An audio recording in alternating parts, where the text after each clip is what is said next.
Thank you guys for coming out. A lot of you maybe are not. My name is 𝗧𝗜𝗠𝗘𝗡𝗦𝗧𝗦 from Ratio Christi Ministries. Two things before we get started.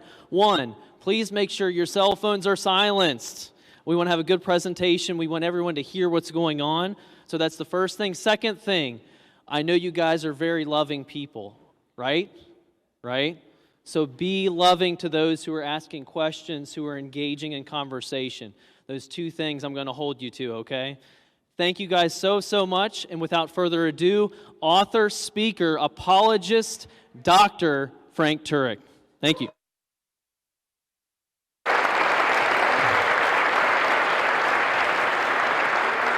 Good evening, Bearcats. Good evening, Bearcats. Can you hear me?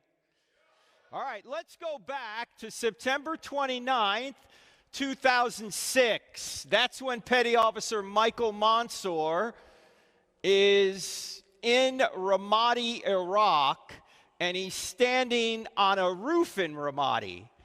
And he's standing in front of a doorway to this roof. He has two Navy SEAL teammates lying in the sniper-prone position at his feet. They've already taken AK-47 fire and a rocket-propelled grenade, but they're not exactly sure where the enemy is. There's a bit of a lull in the fighting. Insurgents have blocked off the streets in Ramadi, and there's someone on the loudspeaker in the town mosque yelling, "Kill the Americans!"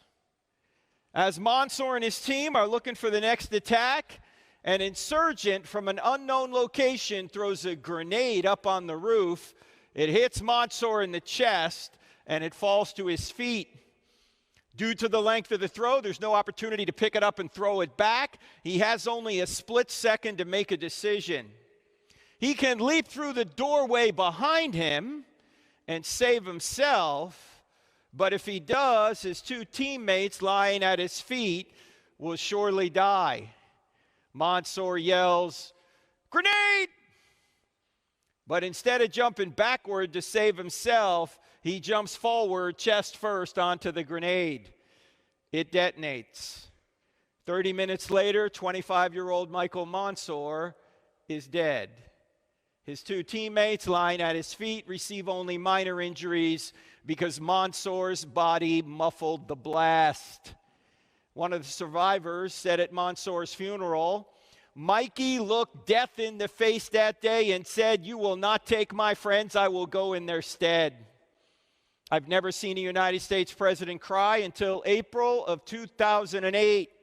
That's when President George W. Bush invited Mansour's parents into the East Room of the White House to give them their son's Medal of Honor posthumously.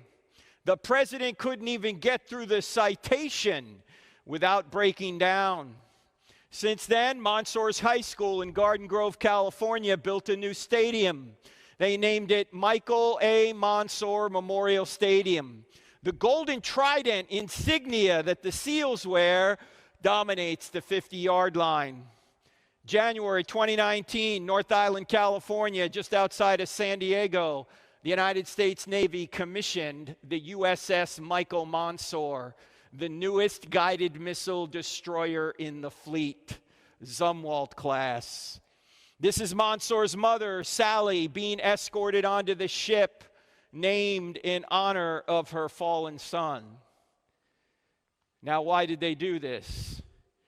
Because Michael Mansour literally sacrificed himself to save his friends.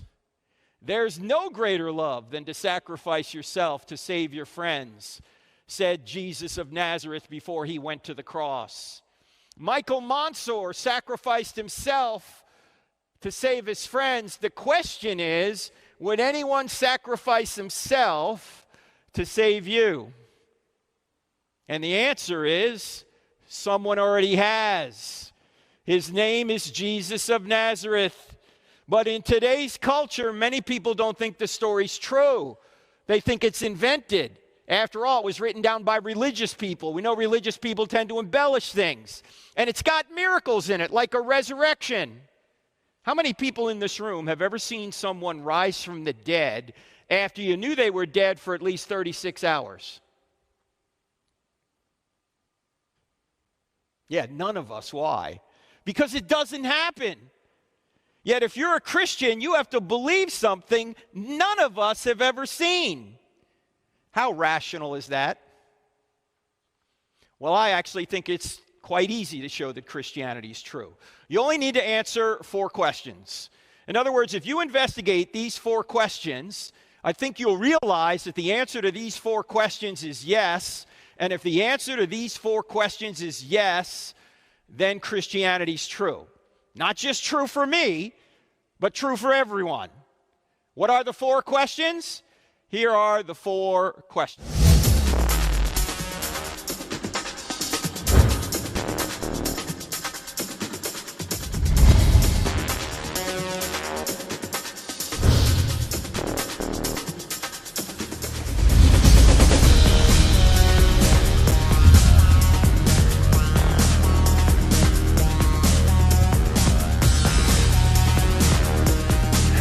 Now that is some pretty groovin' music, isn't it?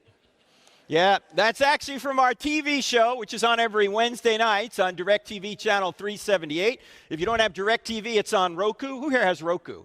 Roku's more popular than the DirecTV nowadays.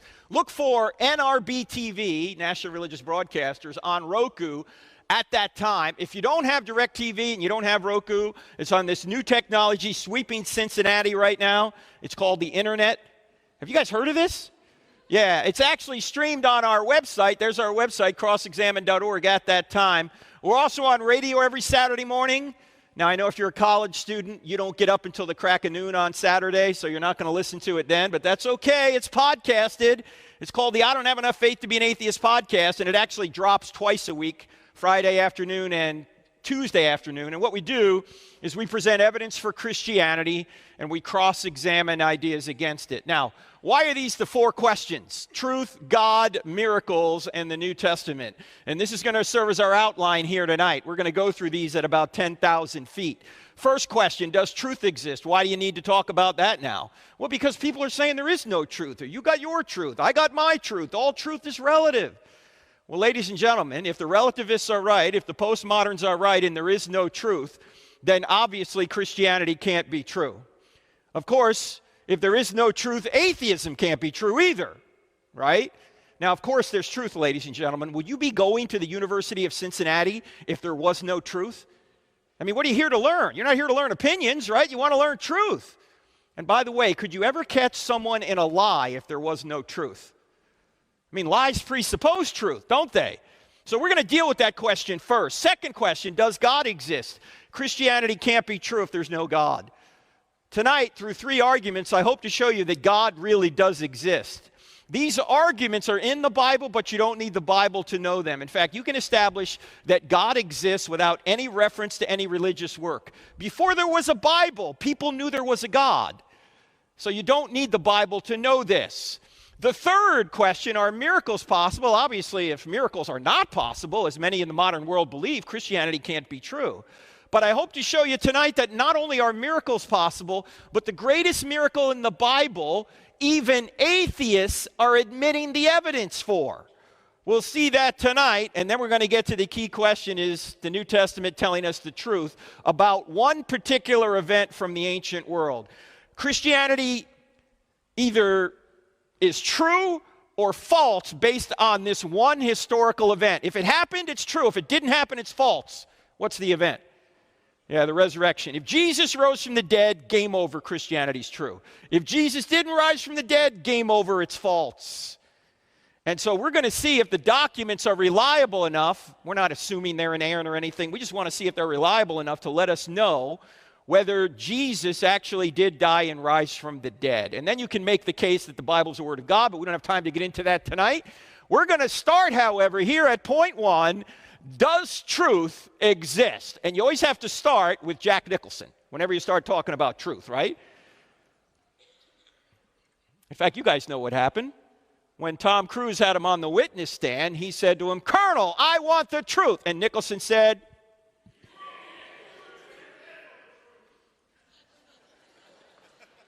only one guy had it right.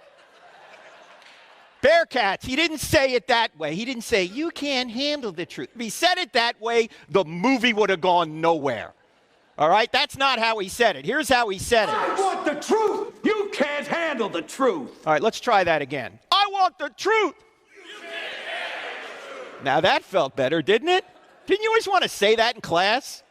You can't handle the truth. Well, there's a lot of people that can't handle the truth. They're saying, you got your truth, I got my truth, all truth is relative.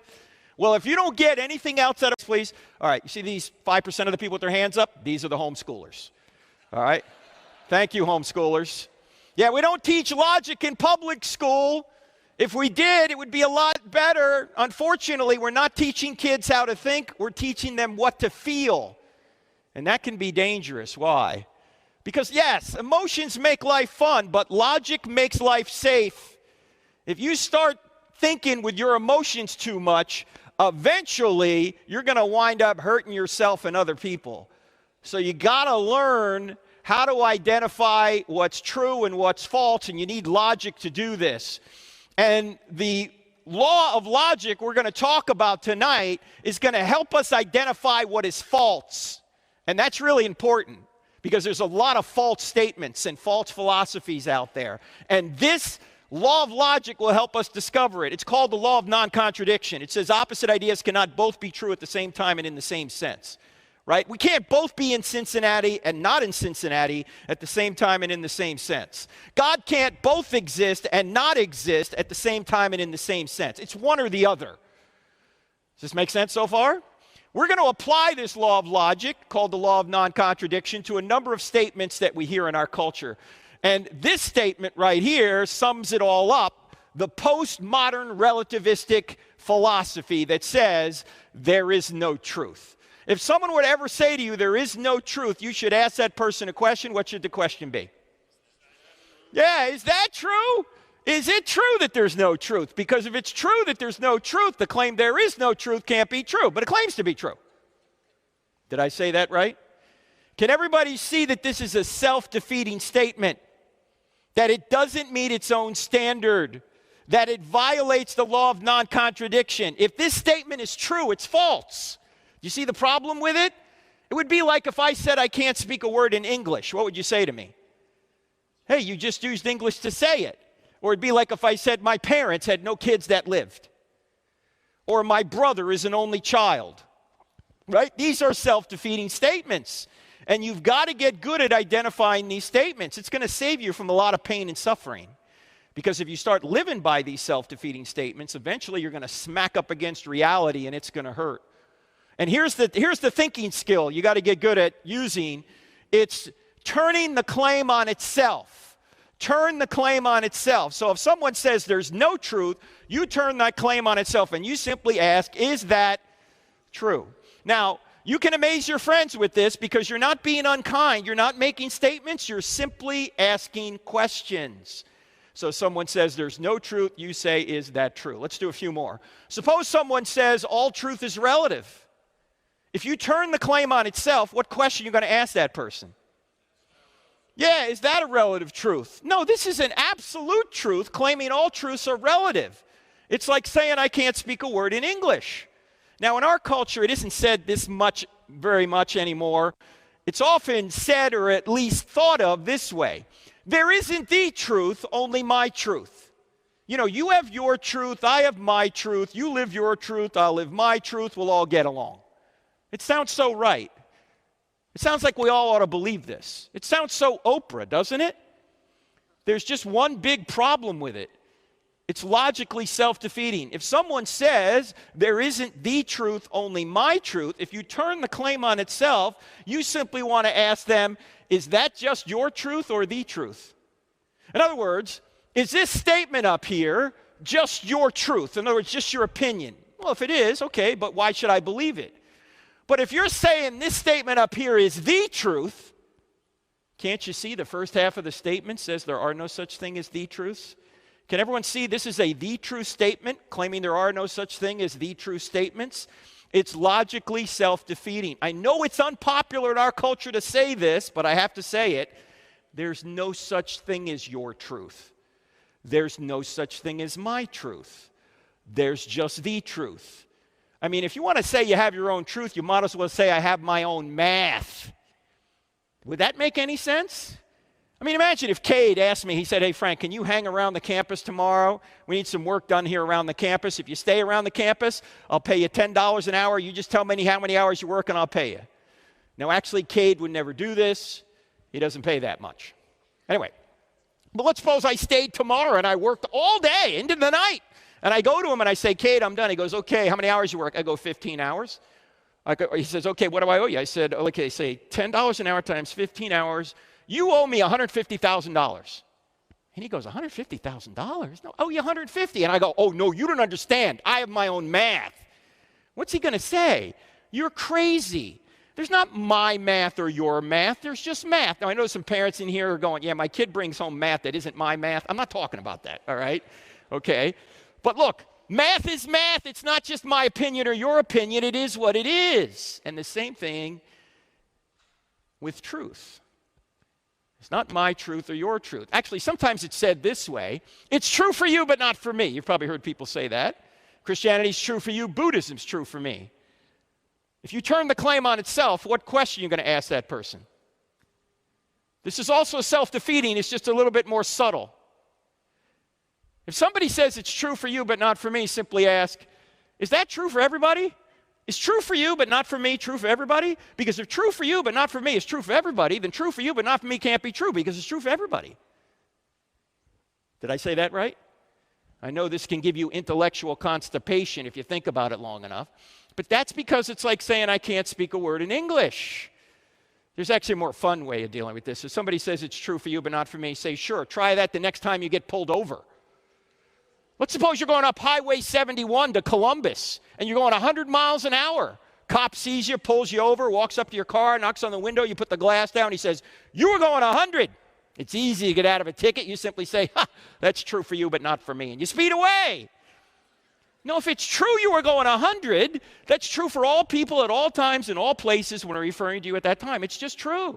By the way, the same thing is true when it comes to Jesus. If Jesus rose from the dead, that's true for all people at all times in all places, whether you believe it or not. Of course, if he didn't rise from the dead, even if you believe it, you're wrong. A lot of people think, oh, if I believe it, it's true. I hear Christians saying, oh, yeah, Christianity's true because I have faith. Is that a good answer? No. Your faith doesn't change whether or not something's true. I mean, do you have to believe something to make it true? Do you have to believe in gravity to stay on the ground? Do people who don't believe in gravity float away? Hey, look, there's another one. Hey, if you believe, you'll come back. No. You just can't live your own reality. Or how about this? You hear people say this a lot. There's no truth in anything but science. You might get this from the engineering department. What's the problem with the claim, logically? What question would you ask back if you turn the claim on itself? Yeah, is that a scientific truth? Can you go in the laboratory and prove that claim? No, that's a philosophical claim. You can't prove that in the laboratory. That's not a statement of science. That's a statement about science. And by the way, you can't do science without philosophy. When you get a PhD here at the University of Cincinnati, what does the PhD stand for? Not phenomenally dumb. No. It stands for philosophy of doctorate in history, biology, physics, whatever it is. In fact, you can't understand the Bible without philosophy. You're bringing philosophical principles to the text in order to understand what it means. You can't prove that by science. You need certain philosophical principles in order to do science. In fact, in the book, I Don't Have Enough Faith to Be an Atheist, we have a section in there about science. Here's the title of the section. Science doesn't say anything. Scientists do. Why am I saying that? Because all data needs to be gathered and all data needs to be interpreted. And who does that? Scientists do that. I mean, you ever wonder why you've gotten such conflicting advice on COVID? Look, if scientists get good data and they interpret it properly, you get good advice. If they got good data, don't interpret it properly, you're going to get bad advice. If they got bad data, it doesn't matter how they interpret it, you're going to get bad advice. If there's a political agenda, oh, that'll never happen. Really? Why was the government trying to censor PhD epidemiologists from Stanford University? Something else was going on there. There was some kind of political agenda going on. And when science gets politicized, watch out. Or how about this? You hear people say this, you ought not judge. Jesus said don't judge. Why are you judging, you hypocrites? All right, let's put Jesus aside for just a second. Logically, what's the problem with this claim? It's a judgment, right? So the next time somebody says you ought not judge, you might want to say, hey, isn't that a judgment? Or if they start saying you ought not judge, you might want to say, then why are you judging me for judging? Now, didn't Jesus say don't judge? Nope, never said it. Sure he did, Frank. He said it in Matthew chapter 7, verse 1. This is in the middle of his most famous sermon, the Sermon on the Mount. All right, a few Christians in here. I know this is going to sound odd for just a minute, but stick with me. There are no verses in the Bible. There are no verses in the Bible. Do you think when Matthew was writing his biography of Jesus, which we now call a gospel, he said, here's chapter 7, verse 1? No. When were the chapter and verse divisions put in? About 500 years ago to help us navigate the text, which is really important. Why? It'd be really hard to find your way around this big, long series of books that we now put under one binding if you didn't have numbers. I mean, imagine you didn't have numbers in your Bible, the pastor didn't have numbers in his, and one Sunday morning he just showed up and he looked at you and he said, let's go about 2/3 of the way in, let's see if we can find the same spot. No, you couldn't do that, right? You need numbers to help you find your way around. The problem is, we tend to think if it's got a number in front of it, we can take it out and make it say whatever we want. We can't do that. We got to read around the passage to see what's going on. This is why, some of you are going to hate me for this, but I don't care, I'm leaving tomorrow. This is why, Christians, you should never say that Jeremiah 29:11 is a promise to you. You know Jeremiah 29:11. Oh, the plans I have for you, plans to prosper you, plans to give you hope in the future. This is on coffee mugs. This is on pillows. This is on birthday cards. This is on posts. It's everywhere. Is it a promise to 21st century Christians living in Cincinnati, Ohio? No. Who is that a promise to? That was a promise to the exiles who were taken out of Judah in 586 BC forcibly by Nebuchadnezzar and taken to Babylon, modern-day Iraq. God, through the prophet Jeremiah, was telling those people that 70 years from now, I'm going to prosper you. I'm going to bring you back into the land. That's my plan. It's not a promise to us today. In fact, when Christians go, I'm claiming Jeremiah 29:11 as a promise to me, I say, why don't you claim Jeremiah 44:11 as a promise to you? What does Jeremiah 44:11 say? Jeremiah 44:11 is the promise God made to the exiles that went to Egypt, and he warned them, don't go to Egypt. You know what Jeremiah 44:11 says? It says, I will destroy you and all Judah. You don't see that stitched into a pillow. You don't see that on a coffee mug. You don't see that on a birthday card, happy birthday. I will destroy you and all Judah. That is so sweet, Grandma. Thank you so much. No, we're taking stuff out of context. The same thing is true in Matthew chapter 7, verse 1. Does he just say, judge not, and stop right there? What does he say? Judge not, lest you be judged. By the same standard you judge others, you be judged by that standard. So before you try and take the speck out of your brother's eye, take the log out of your own eye first, you hypocrite. Notice that's a judgment. And then he goes on to talk about don't cast your pearls before swine, which requires a number of other judgments. Is Jesus telling us not to judge here? No, he's telling us to take the speck out of our brother's eye. That involves making a judgment. He's simply saying, get that problem out of your life first so you can better help your brother. So this is not a command not to judge. It's actually a command on how to judge. Don't judge hypocritically. If you've got that problem, fix it, then go help your brother. But it would be completely ridiculous to say don't make judgments. Why? Number one, it's a judgment itself. Number two, you'd be dead already if you didn't make judgments. You made 100 judgments tonight just getting over here. And now you're going, this is a bad judgment. This guy's crazy. What am I talking? Now, everybody makes judgments. Atheists make judgments. They judge there's no God. They judge the Bible's not telling the truth. They judge there is no objective meaning to life. When you die, you're just going to become worm food. It's hopeless. Have a nice day. These are all judgments. The question isn't whether or not you can make judgments. The question is, are your judgments true? This is why Jesus said in John 7:24, stop judging by mere appearances and make a right judgment. You got to make a judgment, whether to be a Christian or not. I will say this, though. Jesus did save a very stern rebuke for people who were judgmental. And who were the judgmental ones in his day? Pharisees. And who were the Pharisees? What was their job? Well, they were the religious and political leaders of Israel. Many of them were on the Sanhedrin. That was the Jewish ruling council to whom Rome delegated day-to-day lawmaking authority. They were the politicians. And Jesus went after these people. Are you telling me Jesus got involved in politics? Yes! And he wasn't so nice doing it. In fact, if you think Jesus was a sweet guy who's never said a bad word about anyone, you have not read John chapter 2, John chapter 8, or Matthew chapter 23. What happens in John chapter 2?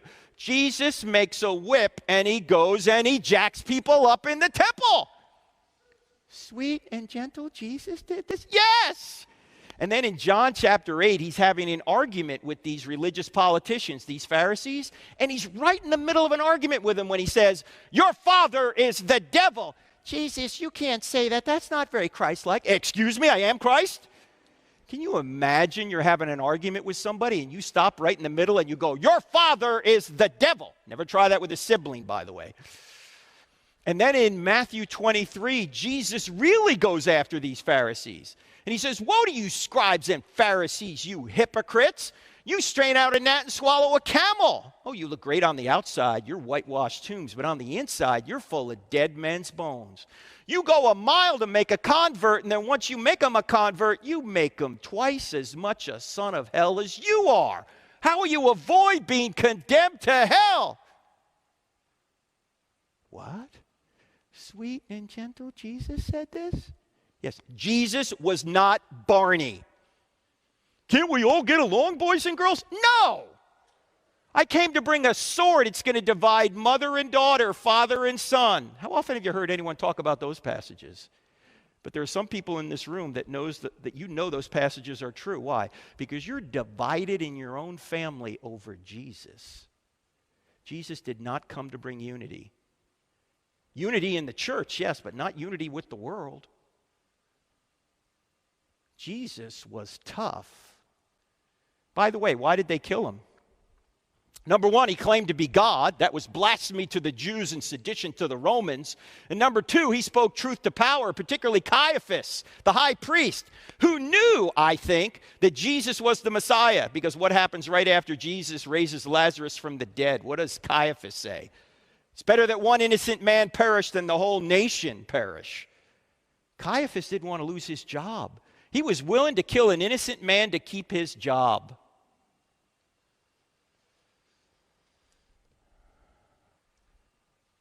I've noticed one other thing about judging. Do you ever notice that when you compliment somebody, which is a judgment, nobody gets upset? You know, if you say to your best friend, I really love you, you're such a wonderful person, I wish I could be like you. You think your friend's going to say, well, who are you to judge? Like nobody's going to say that, right?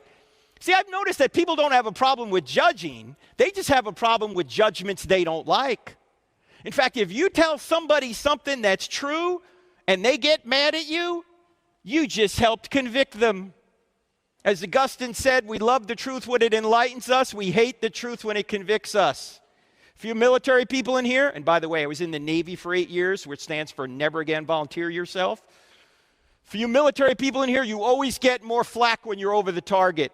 If you tell somebody something that's true and they're shooting back at you, you're over the target. They don't want their evil deeds exposed. As Jesus said, men love darkness rather than light. We don't want people calling us out. We get angry when they do. You probably have, I probably have in the last 24 to 72 hours, probably snapped at somebody we love because they told us the truth. So, we could spend more time on these, but we don't have time because we've got to move on. But let's sum up this whole section this way. Can everybody see that this statement right here shoots itself? Everybody see that? This means that relativism and postmodernism are false because they claim it's true, there is no truth. Now, tragically, many of our high schools and most of our universities have bought into postmodernism. Why would you spend thousands of dollars a year to have some professor tell you the truth that there is no truth? Aren't you here to learn truth?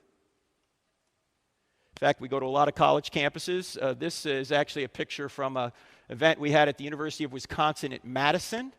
And they love the Bible there about as much as the University of California at Berkeley does. And we set up a microphone. We'll have one out here later for Q&A. And I just might ask you a question if you're not a Christian and you ask me a question.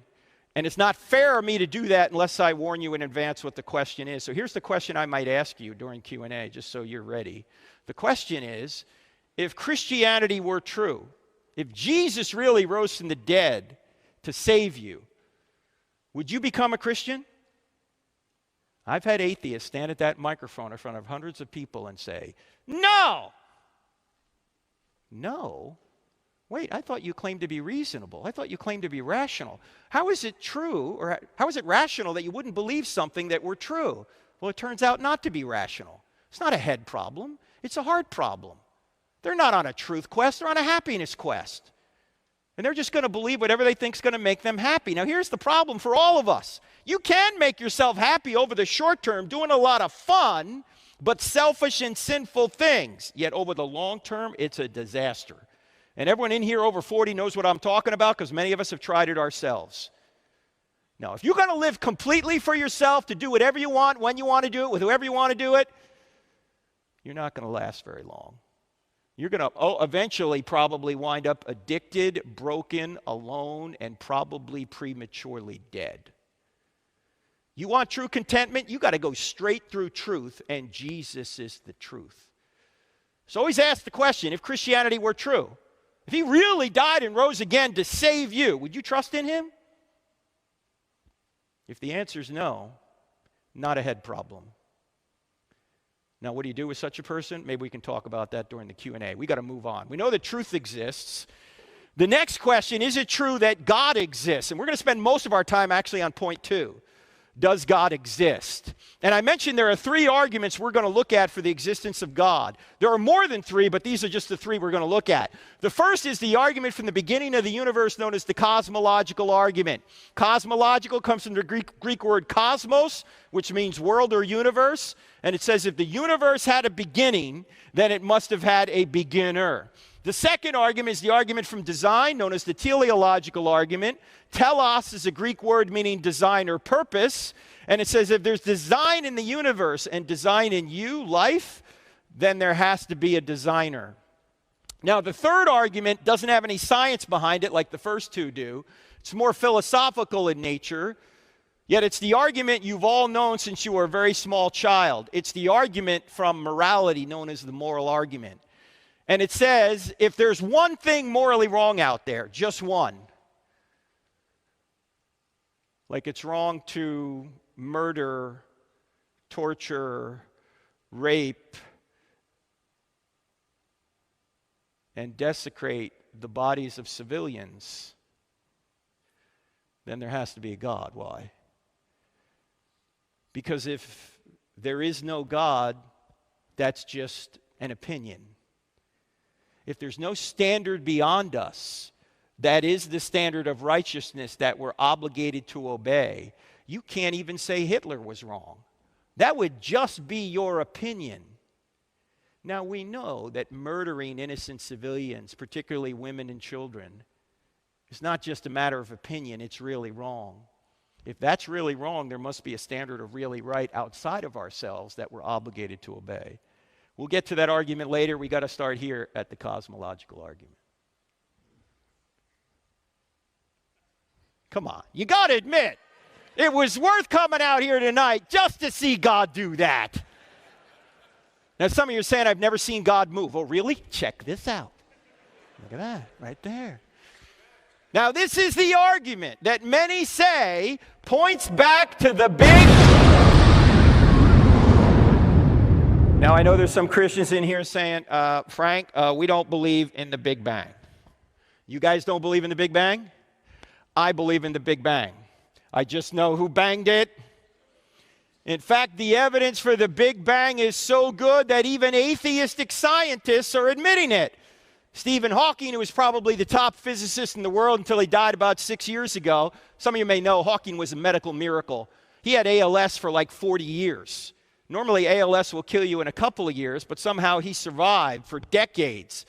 Anyway, Hawking, even though he was an atheist, famously said this: almost everyone now believes that the universe and time itself had a beginning at the Big Bang. Now, Hawking tried to come up with another explanation other than God. He failed, but he's admitting the evidence that space-time and matter literally came into existence when there was no space-time and matter. That has implications we'll talk about in a minute. Now, we're not going to go through the scientific evidence for this. Why? Number one, we don't have time. Number two, it's all in the book, chapter 3. And number three, it's not controversial. Even atheists are admitting it. What is controversial is not that the universe had a beginning. What is controversial is what caused the universe to have a beginning, which we'll talk about in a minute. But I want to show you a piece of evidence from philosophy that I don't think is ever going to change. Science is tentative. It can change. We can wake up tomorrow and say, oh, the Big Bang, maybe it's not true. But this kind of philosophical argumentation, I think, is impervious to that kind of change. And what we're going to do is look at a timeline here for just a minute. Here's the timeline. There's today, there's yesterday, there's the day before yesterday, there's last week. Here's my question. Can this timeline be infinite into the past? This is the interactive portion of the program. No, why not? Why can't it be? Because if there were an infinite number of days before today, this day would never get here. Why? Because you'd always have to live another day before this day, because there's an infinite number of days before this day. I know this can give you intellectual constipation if you think about it long enough. But since today is here, there can only be a finite number of days before today. So if the past were infinite, today never would have arrived. But here's today, which means there was a beginning to time. And if there's a beginning to time, what could have created time? Only something timeless. Now, whatever created time, if it's timeless, it didn't have a beginning, which means it didn't have a cause.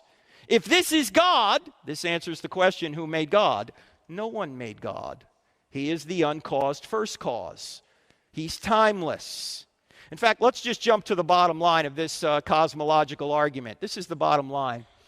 If the universe had a beginning, then it must have had a beginner. The evidence leaves us with one of these following two options. Either no one created something out of nothing, which is the atheistic view, or someone created something out of nothing, which is the theistic view. Now, my only question is this: which view is more reasonable?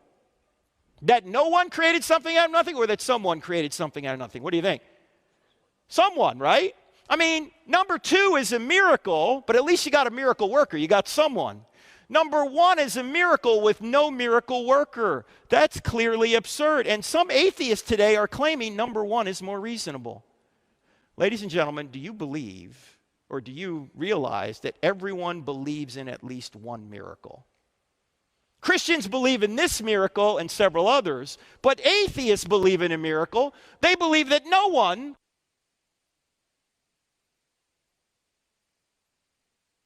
miracle takes more faith. Defining faith as if you don't have any evidence here, which isn't the proper definition of faith, but you get the idea. There's no evidence that no one can create something out of nothing. In fact, if no one can create something out of nothing, we might as well give up on all science, because science is a search for causes. And if effects can happen without causes, science goes out the window. So, in fact, here's what Leibniz, the great philosopher, asked: if there is no God, why is there something rather than nothing at all? If there is no God, why does anything exist?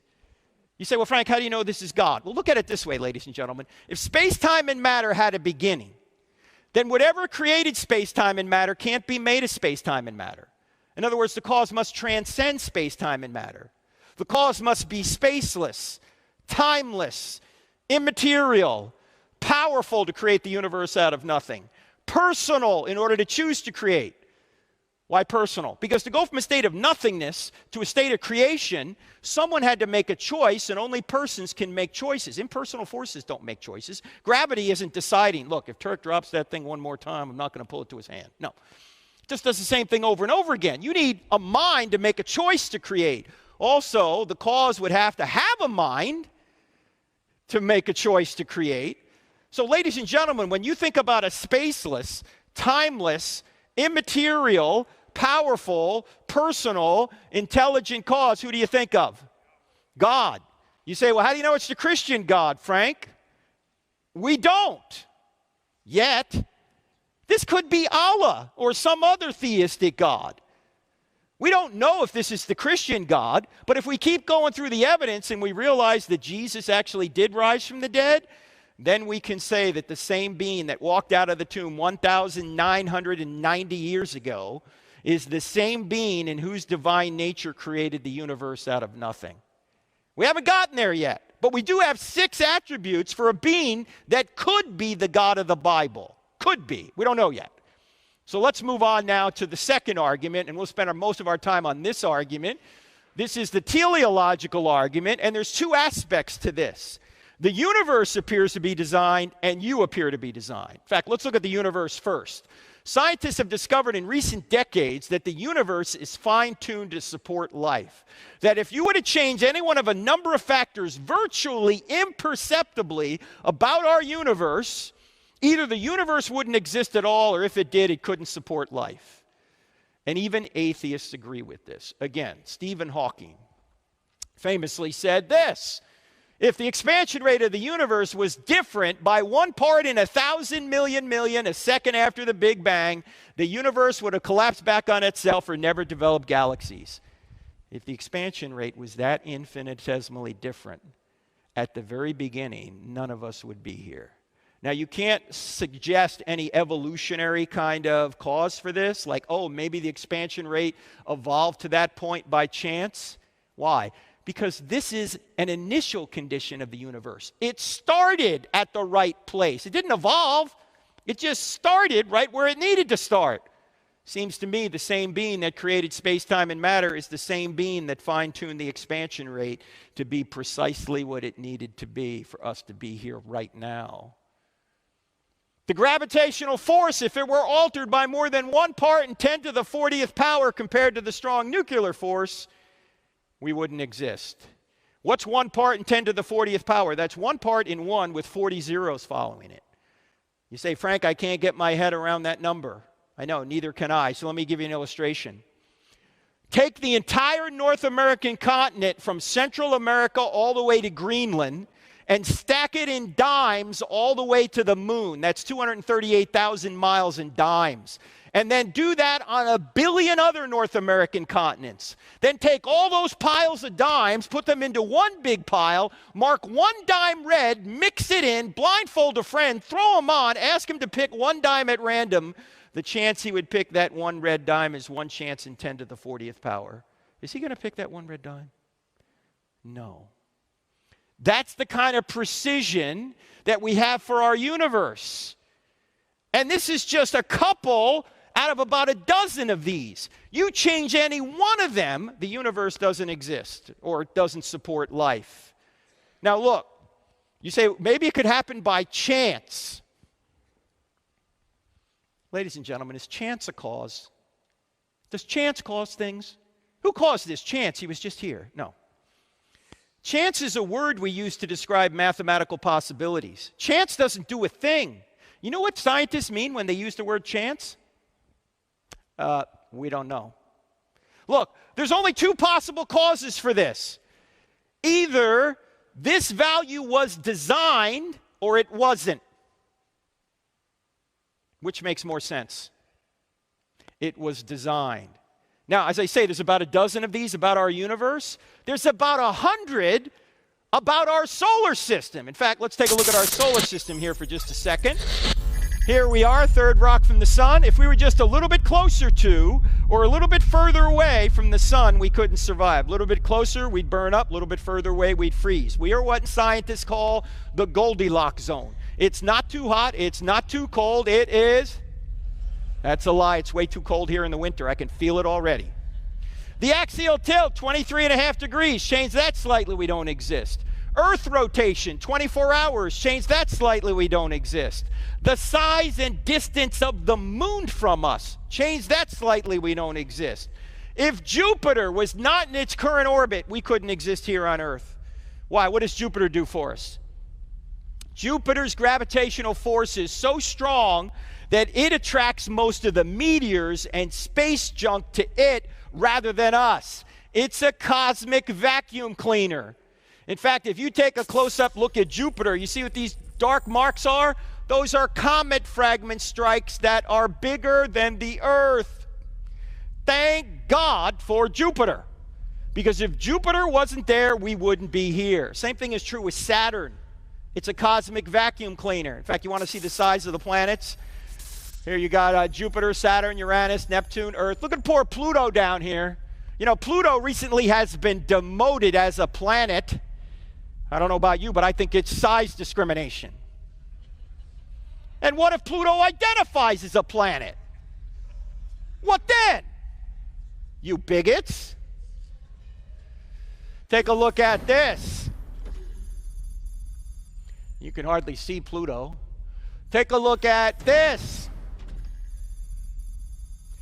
That's Arcturus. That's another star in our galaxy. Here's the sun. Jupiter is 1 pixel in size on this scale. Earth is invisible. Pluto, forget about it. All right, keep an eye on Arcturus. Where's Arcturus now? See it way over here? Way over here? That's Antares. That's another star in our galaxy. The sun is 1 pixel in size on this scale. Jupiter is invisible. Earth, Pluto, forget about them. In fact, if the Earth was the size of a golf ball, Betelgeuse here would be 5 or 6 Empire State Buildings high. The heavens are awesome. And that's just in our galaxy. And the average distance between stars in our galaxy is 30 trillion miles, and all that distance is necessary for us to exist here on Earth. Now, how far is 30 trillion miles? Far. It'll take at least 2 tanks of gas on a Toyota Prius to go 30 trillion miles. You remember when we used to have a space shuttle, when it would go around the Earth? When the space shuttle was in orbit, the space shuttle was traveling at about 18,000 miles an hour. That's 5 miles per second. You got trouble getting to school in the morning? Take the space shuttle. You'd be 5 miles a second. Think about how fast that is. Well, I did a little calculation to try and figure out how long would it take us if we could get in the space shuttle and go from our star, the sun, to another star an average distance away inside our galaxy, 30 trillion miles. In other words, how long would it take us to go 30 trillion miles if we could go 5 miles per second? Anyone? How long? A long time. You must be a math major. Yeah. It would take us 201,450 years. That means if you got in the space shuttle at the time of Christ and started traveling from our star, the sun, to another star an average distance away inside our galaxy, you've been going 5 miles a second for 2,000 years. You would be less than 1/100th of the way there right now. And we're going to explore space. No, we're not. We can hardly get out of our solar system. It took us 9 years to get to Pluto. By the way, think about it this way. If our solar system was a quarter with the sun at the middle and, the Pluto on the outer rim, you know who the next nearest star is? It's like 2 football fields away. And if we could go light speed, what's light speed? 186,000 miles per second. It would take us almost 4 years to get to the next nearest star. We're never going to get to another planetary system. It's too far and it's too dangerous. But let's suppose we do figure out light speed and we go to another planetary system. Actually, what I'm about to show you now is a little bit disturbing, but I'm going to show it to you anyway. Suppose we get to another planetary system, we plant our flag, and then this happens.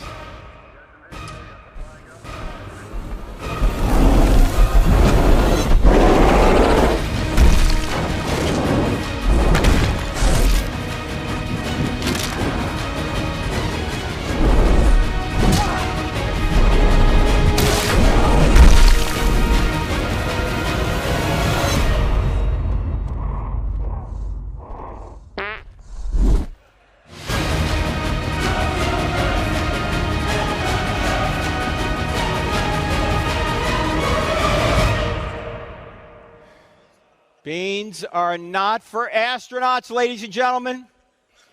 To show you how analytical my wife is, I showed her that little video, and she smiled just a little bit, and then she said, "That's illogical. There's no sound in space." Now, notice what the psalmist says about space and the love of God. For as high as the heavens are above the earth, so great is his love for those who fear him. How high are the heavens above the earth? Well, the Hubble Space Telescope just helped us discover that. Back 20 years ago, they trained the Hubble Space Telescope on 1/26 millionth of the sky. What's 1/26 millionth of the sky? Go outside tonight, put a piece of rice on the end of your finger, hold it up. That piece of rice represents about 1/26 millionth of the sky. So they trained Hubble on this little dot in the sky for 20 days of exposure, or 11 days of exposure time, 20 years ago.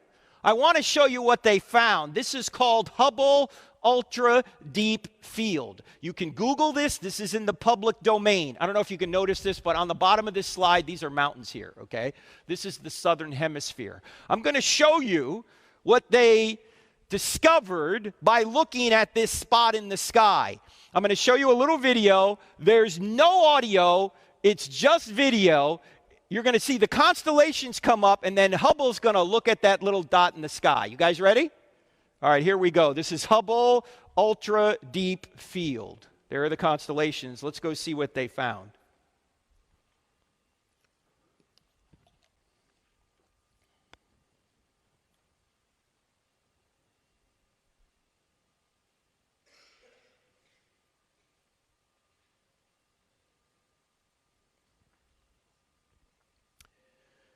What you're looking at are nearly 10,000 galaxies in 1/26 millionth of the sky.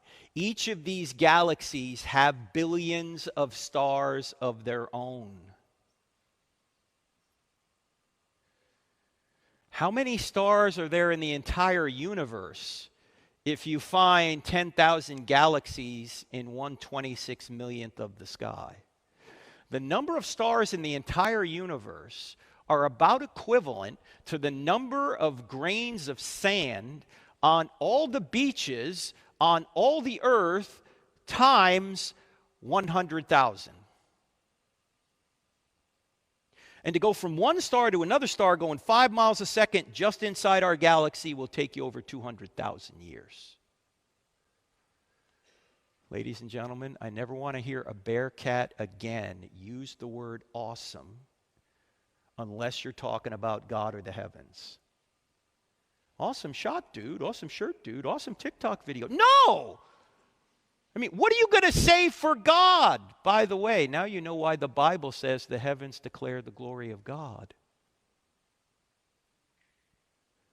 We've got a problem, though. If the heavens are supposed to declare the glory of God, if they're supposed to be a physical manifestation of a spiritual being, and they're supposed to demonstrate to us the infinity of this being's attributes, which is what it's supposed to do, then we're all in trouble. Why? Because this being is infinitely just. And if he's infinitely just, all of us are in trouble because we haven't been just. And an infinitely just being can't allow injustice to go unpunished. If he does, he's not infinitely just. So what does he do? Well, I showed you the first half of the verse. Let's show you the second half of the verse from a few minutes ago. For as high as the heavens are above the earth, so great is his love for those who fear him. As far as the east is from the west, so far has he removed our transgressions from us. How has he done this? Yes, he's infinitely just, but he's also infinitely loving. So if he's not going to punish us, he's got to punish an innocent substitute in our place. Otherwise, he's not infinitely just. Where can he find an innocent substitute? Not in any one of us. We're all fallen. The only place he can find an innocent substitute is in himself. So he adds humanity to his deity, comes to earth, allows the very creatures he created who rebelled against him to torture and kill him, so he could take our punishment upon himself and then grant us his righteousness. Ladies and gentlemen, this is why Jesus is the only way. He's not the only way just because God said so. It's because there's no other way an infinitely just being can allow unjust subjects like you and me to go unpunished. He's got to find an innocent substitute and punish that.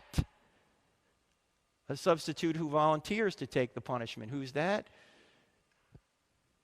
That's Jesus. That's why Paul says in his great book of Romans, God remains just and is the justifier of the one who has faith in Jesus. This is Romans 3:26.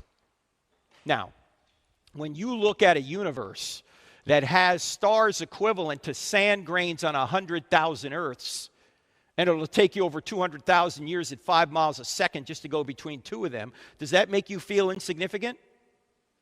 It shouldn't. Why? Because as amazing as the heavens are, they're not made in the image of God, but you are. In fact, the heavens were made for you. And this is the second part of the design argument. Not only are the heavens designed, you're designed. This is you in the womb at 11 weeks. Question, is this animal, mineral, vegetable, or human? That's a human. In fact, let's go back even further than 11 weeks. Let's go all the way back to when your mother and your father got together to conceive you. Have you guys had this talk before? I see some young people in here, so I'll try and be discreet. I also see some older people in here, so I'll try and be discreet as well, just in case you've forgotten how this works. When your mother and your father got together to conceive you, your mother unconsciously perfumed her egg to attract your father, and then your father sent the entire population of the United States, 300 million soldiers, toward your mother's egg. And then there was a race, and you won. Don't let anyone ever tell you you're not special. You beat out 300 million others. You have blown away anything Michael Phelps has done. Now, seeing some of you limp in here earlier makes it hard for me to believe you were the fastest soldier in the gene pool, but you were. Now, your soldier was 20 to 30 times smaller than a grain of salt, yet it contained half of the 3.5 billion letter software program, your genome, your DNA, that's in every one of your 40 trillion cells. All the letters are in the right order, and your mother's egg was about the size of a period at the end of a sentence in an average book, and it contained the other half of the 3.5 billion letter software program, your genome, your DNA, all the letters in the right order. And when your soldier and your egg came together, a new 100% genetic human being was created. Do you know you have not received any more genetic information from this point till right now? Your genetic information has just duplicated itself. In fact, there were only 4 things separating you from adulthood: time, air, water, and food. Those are the same 4 things that separate a 2-year-old from adulthood.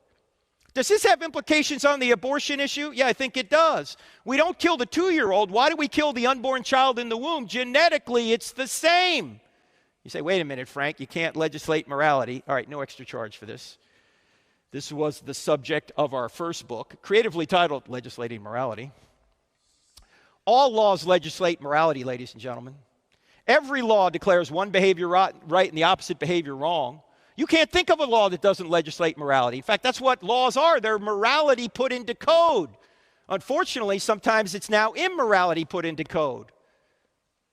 And I know you have a big referendum coming up. What, there's issue 1 or something here in Ohio? If you vote no on issue 1, you don't want abortion. If you vote yes, you do. Now, I know this is a very controversial issue for some people. I challenge anyone in here who thinks abortion's a right to go to one website and watch a 1 minute and 7-second video. The website is called caseforlife.com. Go to caseforlife.com and watch the 1 minute and 7-second video on the homepage. If you watch that video and you still think abortion is a right, I'm not sure what to tell you. Because you're going to see an abortion in every trimester. And you're going to see little hands and feet, little arms and legs torn apart. So after you see that, you should vote no. By the way, if you vote yes, you're still putting a moral position out there.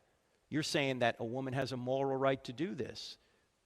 Why do you think that's right? What moral standard are you using? In fact, when people say, well, you can't impose your morals on me. I say, these aren't my morals. I didn't make this stuff up. I didn't make up the fact that murder's wrong, that rape is wrong, that theft is wrong, that abortion's wrong, that men were made for women and women were made for men. And the best way to perpetuate and stabilize society is to legally recognize that man-woman relationship over every other relationship. I didn't make any of this stuff up. This isn't my morality. This isn't your morality. This just happens to be the morality. The one Thomas Jefferson said was self-evident. The one the Apostle Paul said, the Gentiles don't have the law of the law written on their hearts. Look, if you don't like the morality, you don't have a problem with me. I didn't make it up. You have a problem with the Creator upon whose morality this nature is derived. That's why Thomas Jefferson said, we hold these truths to be self-evident, that all men were created and endowed by not their government. Rights don't come from governments. They come from the Creator. All right, no extra charge for that. Let's go back to this. From this point till right now, a construction project of astonishing complexity began taking place. Cells began multiplying at a rate of 4,000 cells per second. Brain cells began multiplying at a rate of 100,000 cells per second. For most of you anyway. Some cells became brain cells, others lung cells, others heart cells. How did they know how to do this? Nobody knows. Some cells went so far across you to become what they needed to become that it would be equivalent to you today walking across the United States alone. And that construction project continues to this very minute. You just made 4 million new red blood cells. You just made another 4 million new red blood cells. You just made another 4. Knock it off. Are you thinking about this? Are you going, wait a minute, Frank, I got to concentrate. New red blood cells coming up. No, this is just happening. How is it happening? Aristotle noticed something 2,400 years ago. Of course, he didn't know anything about blood cells, but he did notice that all of nature's going in a direction. For example, why does an acorn, if it's properly nourished, always go in the direction of becoming an oak tree? Why doesn't it become an elm tree or a birch tree or a seahorse? You say, well, Frank, it's programmed to become an oak tree. Well, who programmed it? And is an acorn conscious? Is an acorn in the ground going, all right, what do I have to do to become an oak tree? No. If it doesn't have a mind of its own, and it doesn't, yet it reliably goes in a direction, there must be an external mind directing it toward an end. That is what Aristotle called the unmoved mover. Thomas Aquinas came along in the 1200s AD and he said, this is going to be my fifth way to argue for God. That all of nature is going in a direction, so there must be somebody directing it. Now, I get endlessly frustrated with atheists who think they've figured out Aquinas and Aristotle, as if they're saying that this argument is a Big Bang cause. No. Aristotle mistakenly thought the universe was eternal. He's not talking about an historical cause. He's talking about a right now cause. That every single second the universe exists, somebody's directing it. In fact, the universe, God is to the universe what a band is to music. If a band were up here playing music, the band would be creating and sustaining the music. What would happen to the music the second the band stopped playing? Music's over. Same thing is true with God. God creates the universe. He creates you. He creates the natural laws that govern it. And he sustains the universe. He sustains you. He sustains the natural laws that govern it. If he were to pull his hand away, we'd all go out of existence. This is why the Apostle Paul said, in him we live and move and have our being. And Christ holds all things together. And the writer of Hebrews says God sustains all things by his powerful word. So it's not an historical cause. That's another argument. This is a right now cause. By the way, this is why we can do science. Because the universe is orderly. Natural laws are persistent and consistent. They do the same thing over and over again. That's why we can find reliable cause and effect. If the universe was chaotic, we couldn't do reliable cause and effect. We couldn't do science. So science actually needs a being like God to set up the environment for us to even do science. There's more in a book called Stealing from God. I don't have it with me, but I wrote that book if you want to go further in that argument. We got to go to our third argument here for God. And this is the argument from morality. And probably the easiest way to deal with this argument is to talk about football. How do you know that your quarterback throwing a touch... Oh, wait, this isn't your quarterback. This is your quarterback. All right. All right. All right. How do you know that your quarterback throwing a touchdown, see, isn't that interesting? God doesn't get an applause, but Joe Burrow does. Okay. How do you know that your quarterback throwing a touchdown is better than your quarterback throwing a pick six? How do you know that? Pick six, that's when he throws it to the other team, they take it back for a touchdown. It's not just the rules. Before the rules. What do you have to know? Come on, men, we're talking football. Yes, you got to know the purpose of the game. If you don't know the purpose of the game, you can't say that this play gets us closer to the purpose and this play takes us further away. If there's no purpose, you can't tell a difference between a touchdown and a pick six because you don't have a standard by which to judge them. The plays are just different, but they're not better or worse. Now, notice that the purpose of the game comes from outside the game. Who are the Bengals playing this week? The Bills here? Here. Okay, so we're going to play the Bills here. Now, when the Bills and the Bengals show up downtown here at the stadium, the purpose is already set. The rules are already set. Refs are there. The players don't set the purpose of the rules, right? Where does the purpose and the rules come from? It comes from outside the game. The commissioner and the competition committee, they get together, and every year they may tweak the rules a little bit because the rules of football are arbitrary. They could be different. But in life, the same is true in the sense that the rules and the purpose come from outside the game, but the rules aren't arbitrary. Neither is the purpose, because it comes from the Creator himself. And so that means if there is no God, you can't say this is the right way to live and this is the wrong way to live. That would be just your opinion. In fact, if there is no God, the Nazis were not wrong. How could they be wrong? There's no purpose to life. Killing Jews is no different ultimately than loving Jews. If there is no God, love is no better than rape. Oh, you might like love better, but it's not objectively better. It's just your preference. If there is no God, there are no human rights. We seem to be creating rights in this country every 10 minutes. You notice that? And a lot of the people claiming they have these rights are atheists. Do you realize there are no rights if there is no God? In fact, there's not only no right to abortion, there's no right to life if there is no God. There's not only no right to same-sex marriage, there's no right to natural marriage. There's no such thing as trans rights. Why? Because there's no such thing as human rights. Unless there's a God, rights don't exist. And then once there is a God, then you got to figure out what really is a right and what isn't. In fact, if there is no God, murder, slavery, and racism are not wrong. But we know they are. If there is no God, religious people have never done anything wrong. Now, for you Christians in here, you probably get some heat from non-Christians. What's the biggest complaint non-Christians have about you? Yeah, you're a hypocrite, right? You're a hypocrite. Now, when somebody says you're a hypocrite, you know what I think you ought to say? You're right. I am a hypocrite. But why is hypocrisy wrong if there's no God? See, you've just given evidence that God exists by calling me a hypocrite. Yeah, I can't live up to the perfect words of Jesus, but if I could, I wouldn't need him. If I was perfect, I wouldn't need a Savior. Now, I know if you're not a Christian in here, maybe you're not a Christian because Christians have wronged you. I'm sorry about that. Some Christians are jerks, and some atheists are jerks too. That doesn't tell you whether Christianity or atheism is true or false. In fact, Dr. John Dixon, who now teaches at Wheaton University, he's an historian, asks you to consider this question.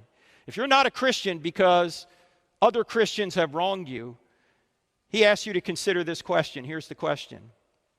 When somebody plays Beethoven poorly, who do you blame? You don't blame Beethoven, right?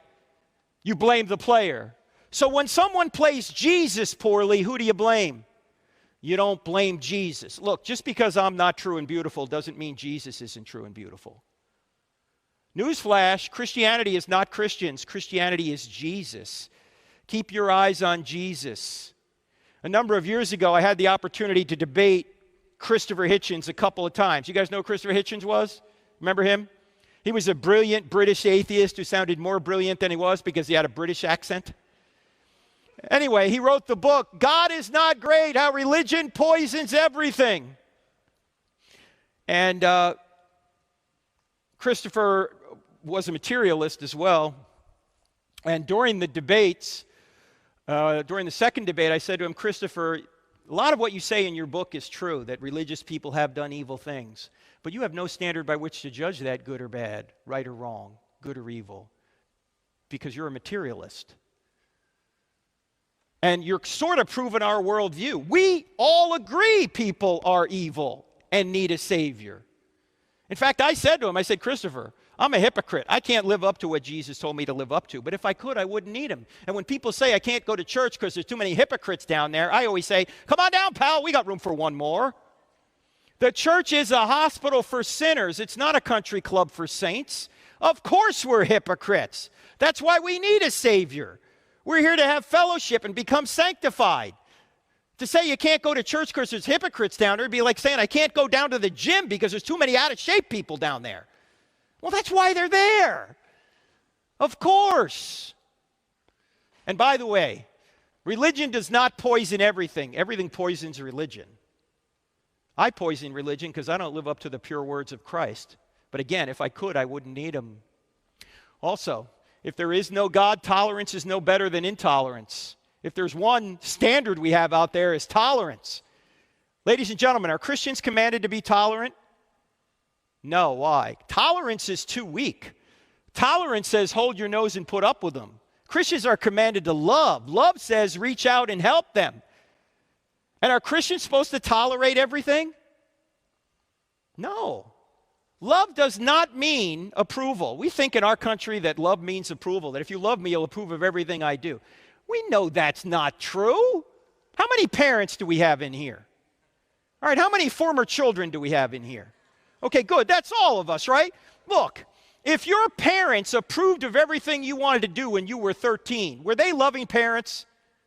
No. Parents need to stand in the way of evil. You don't love people by approving the evil they want to do. In fact, in the passage in the Bible that everybody reads at their wedding but nobody obeys, 1 Corinthians 13, Paul says, love does not rejoice in wrongdoing. Love rejoices in the truth. Love always protects. How do you protect people? You stand in the way of evil. You don't approve of it. But too often we tell people what they want to hear rather than what they need to hear. Thomas Sowell, who says everything well, by the way, the guy's 93 now, and he's sharper than just about anybody else I know.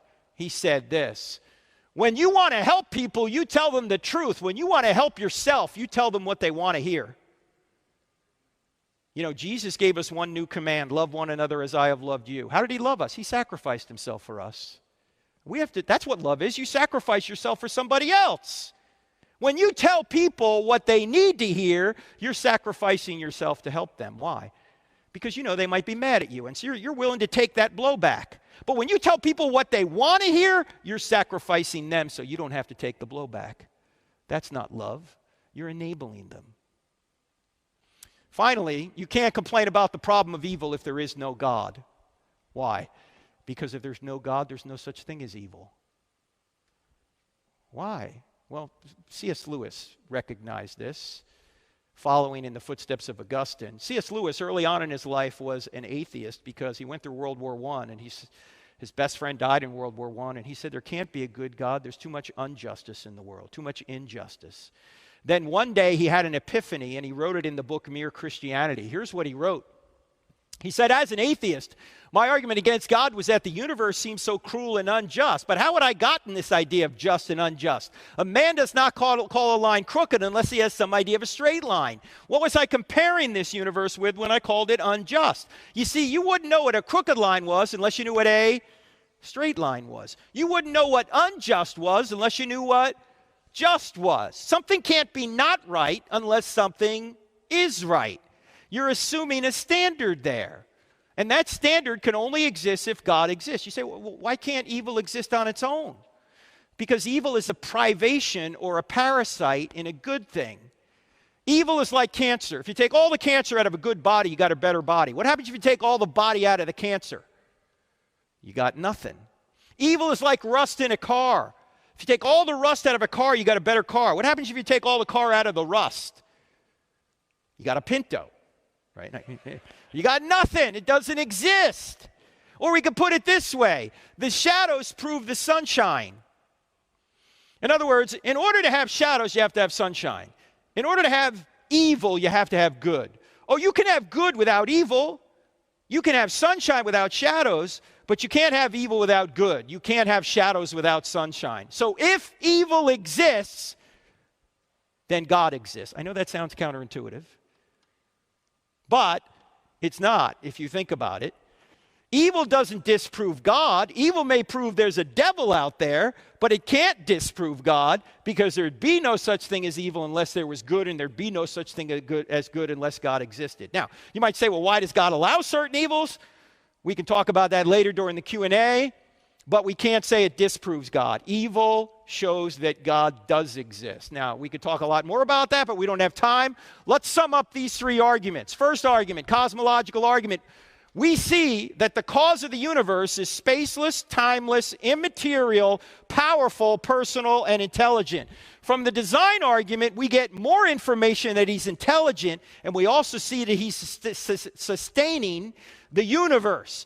And then from the moral argument, we see that this being is moral, morally perfect. So from these three arguments, we see that there's a spaceless, timeless, immaterial, powerful, personal, intelligent, moral creator who created all things and sustains all things to this very moment.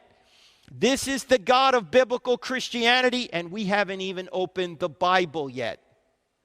This is called natural theology. This is why I said you don't need the Bible to know that there must be a creator who's moral out there. Now, we don't know about Jesus yet, but we can see there appears to be a theistic God. In fact, if someone were to ever ask you, how do you know that God exists? I think you ought to say this: I know God by his effects. If there's a creation, that's the effect. I'm reasoning back to a cause, a creator. If there's design, that's the effect. I'm reasoning back to a cause, a designer. If there's a moral law written on my heart, that's the effect. I'm reasoning back to a cause, a moral lawgiver.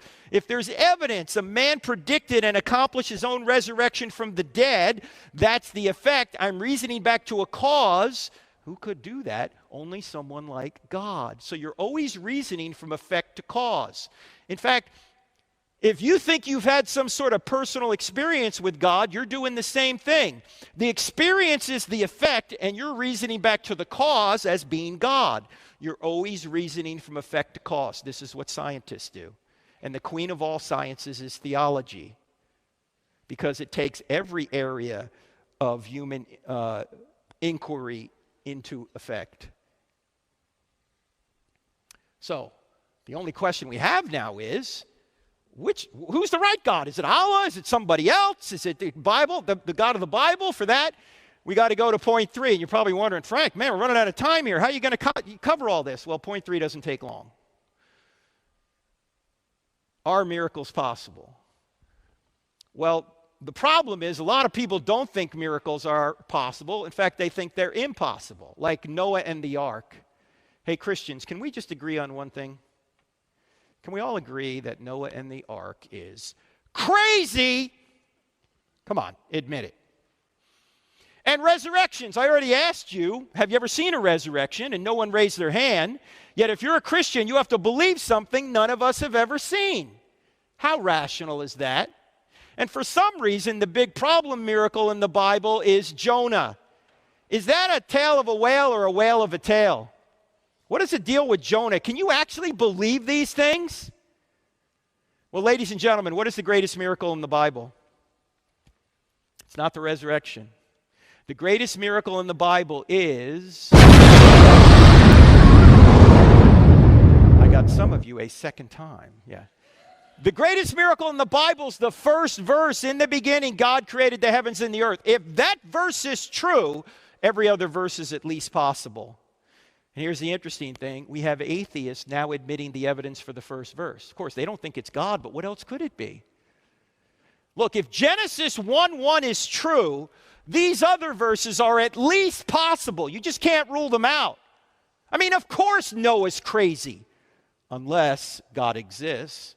Of course Jonah's a fairy tale, unless God exists. Of course people can't rise from the dead, unless God exists.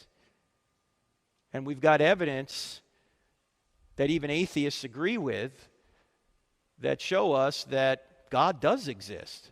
And if God does exist, then maybe miracles are possible. We just have to look at them on a case-by-case basis and see if they've actually occurred. Now, I know there's some people saying, well, I can't believe in miracles because I've never seen one.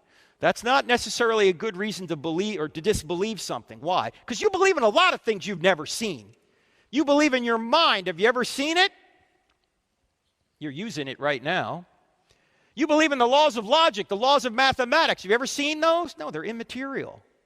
You believe in justice. Have you ever seen justice? Oh, you may have seen people treated justly or unjustly, but you've never seen it directly because it's not something you see. It's an immaterial virtue grounded in the nature of God. You can see it demonstrated, but you can't see it in itself. You've never seen love. And everyone believes in love. Oh, you may have been loved, you may have loved somebody, but you've never seen it in itself. In fact, in the second debate I had with Christopher Hitchens at the College of New Jersey, some student asked Christopher this question during the Q&A. Christopher, what is love? And Christopher, being a materialist, a man who thinks everything's made of molecules, a man who thinks that you don't have free will. Why? Because you're just a molecular machine. You're just a moist robot. Everything you think and do is the result of the laws of physics. This is the common atheistic view today. He couldn't give an immaterial answer. He had to come up with a material answer as to what love is. So he finally said, love is a chemical. And I said to him, don't tell that to your wife. Honey, do you love me? Yeah. Why? I don't know. I got the chemical today. Tomorrow I might not have it. No. Love is not a chemical. It's an immaterial virtue grounded in the nature of God. You can express it, but you don't see it. By the way, you've never seen gravity. Oh, sure, Frank, there it is right there. No, you're not seeing gravity. What are you seeing? You're seeing the effects of gravity. We really don't even know what gravity is. Did you know that? Ask any scientist what energy is. You've never seen George Washington. Yet you believe he existed. Why? Because he's left effects behind that are best explained by a man who lived from 1732 to 1799. You've never seen Jesus in the flesh either. Yet you believe he existed because there's evidence. He's left effects behind. So there's a lot of things you believe that you've never seen. And do you realize that Christianity would still be true even if no miracles have occurred since the first century? No, I think miracles have occurred and they occur today. Craig Keener, who's a brilliant researcher down at Asbury Seminary, about 10 years ago, produced a hernia-inducing 2-volume set called Miracles about modern-day miracles, things that are happening now. But even if Keener's wrong, even if there have been no miracles since the first century, Christianity would still be true. And even if miracles do occur today, you ought not to see many of them. Why? Because miracles, by definition, have to be rare events. Otherwise, they wouldn't get our attention. I mean, what's the purpose of miracles in the Bible? The purpose of miracles is to show people that this guy speaks for God. If you look in the Bible, there are 3 periods of miracles when God is doing miracles through people: Moses, Elijah, and Elijah, and Jesus and the apostles. Why? Because they have new revelation that needs new confirmation. God just doesn't do miracles randomly. He's doing them to confirm that those people speak for him. So they have to be very rare if they're going to get our attention. If miracles occurred all the time, we'd go, hey, this stuff happens all the time. What's the big deal, right? I mean, imagine if people rose from the dead routinely. What would the resurrection of Christ mean to us? Nothing. You go to somebody and you go, Jesus rose from the dead to prove he was God. And the guy goes, so what? Uncle Leroy just rose from the dead 2 weeks ago.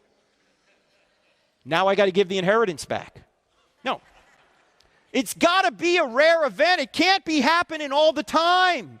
And, you know, there are spectacular things that happen every day. But since they happen every day, we're not awed by them anymore. But we know there's a mind behind it. I mean, how many people in here, every mother should raise your hand, only some fathers I'm looking for. How many people in here have seen your own flesh and blood born? When you see your own flesh and blood either come out of you or another person, you don't go, evolution, right? You go, this is amazing. We made whoopee 9 months ago, and then look, how does this happen? This is incredible. It happens every day, but there's no way to explain this completely naturally. There's a mind behind this. It's not a miracle because it happens every day. In fact, there was a biologist who said, God never did a miracle to convince an atheist because his ordinary works provide sufficient evidence. Just look at the world around you as it operates every day. So, miracles are possible if God exists, and the greatest miracle, the creation of the universe out of nothing, has already happened.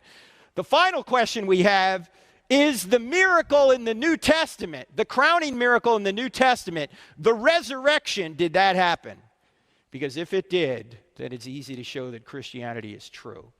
Now, in the book, I Don't Have Enough Faith to Be an Atheist, we have the top 10 reasons we know the New Testament writers told the truth. We don't have time for 10. We're only going to look at 2 briefly.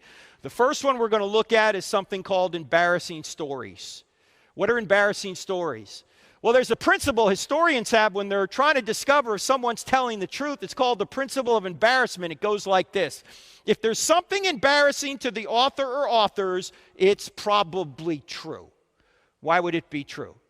Because you're not going to make up stories that embarrass you, that make you look bad. You might make up stories that make you look good, but not bad, right? In fact, let me ask you guys a question in here. How many people in here have ever lied to make yourself look good?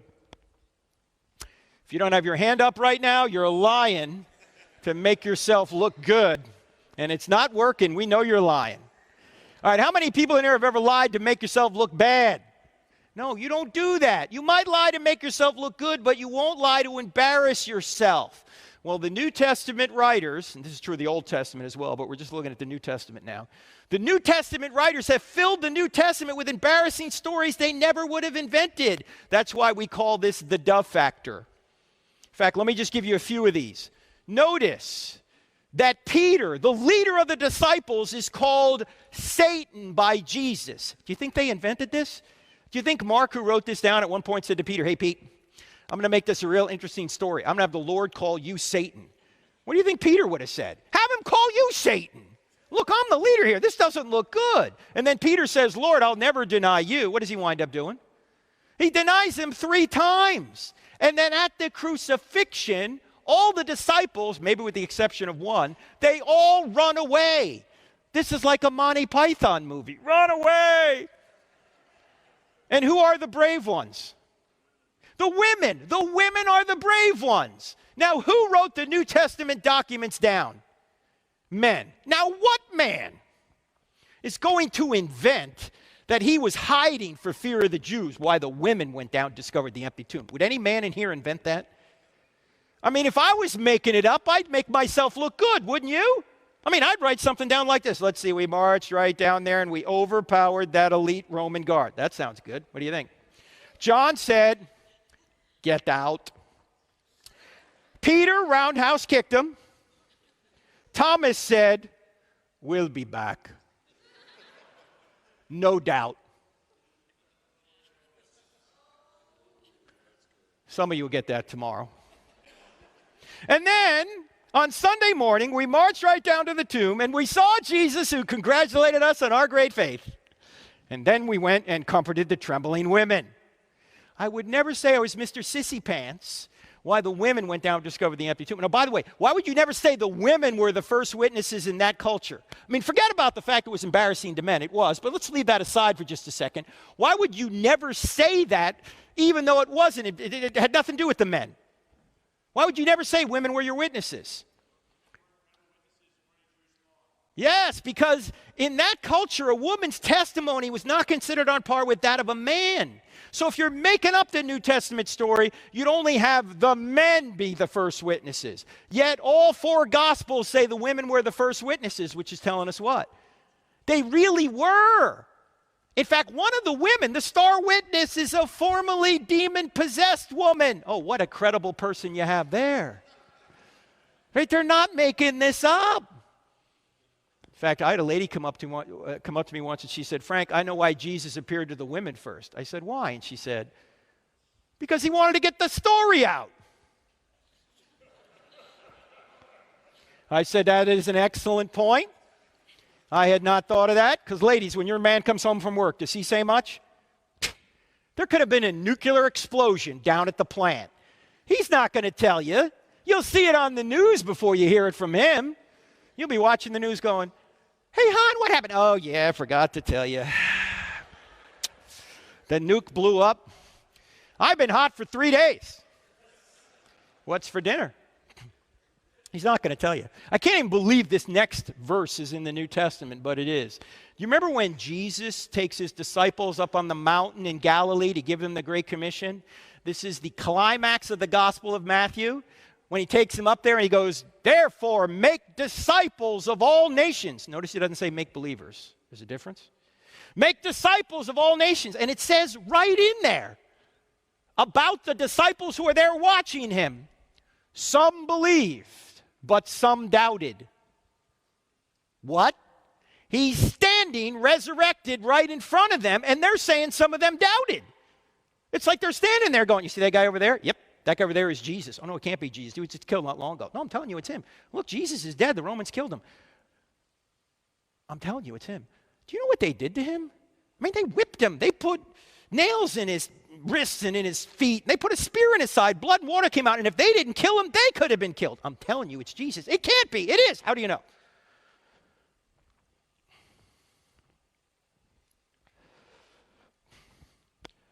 The women told me.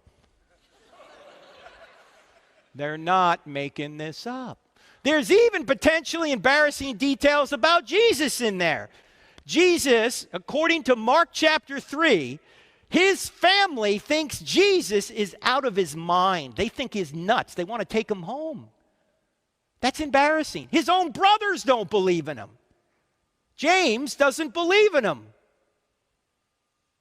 Later, we learn that James dies as a martyr in the city of Jerusalem, 30 years after the alleged resurrection. He's thrown off the Temple Mount by the Sanhedrin, and then he's stoned to death. Why would James go from not believing his own brother to being the pastor of the church in Jerusalem and being martyred? By the way, you know who tells us this? It's not in the New Testament. Josephus, the Jewish historian, who probably witnessed this because he was in Jerusalem from 37, or he was born in 37 AD. He died in 100 AD.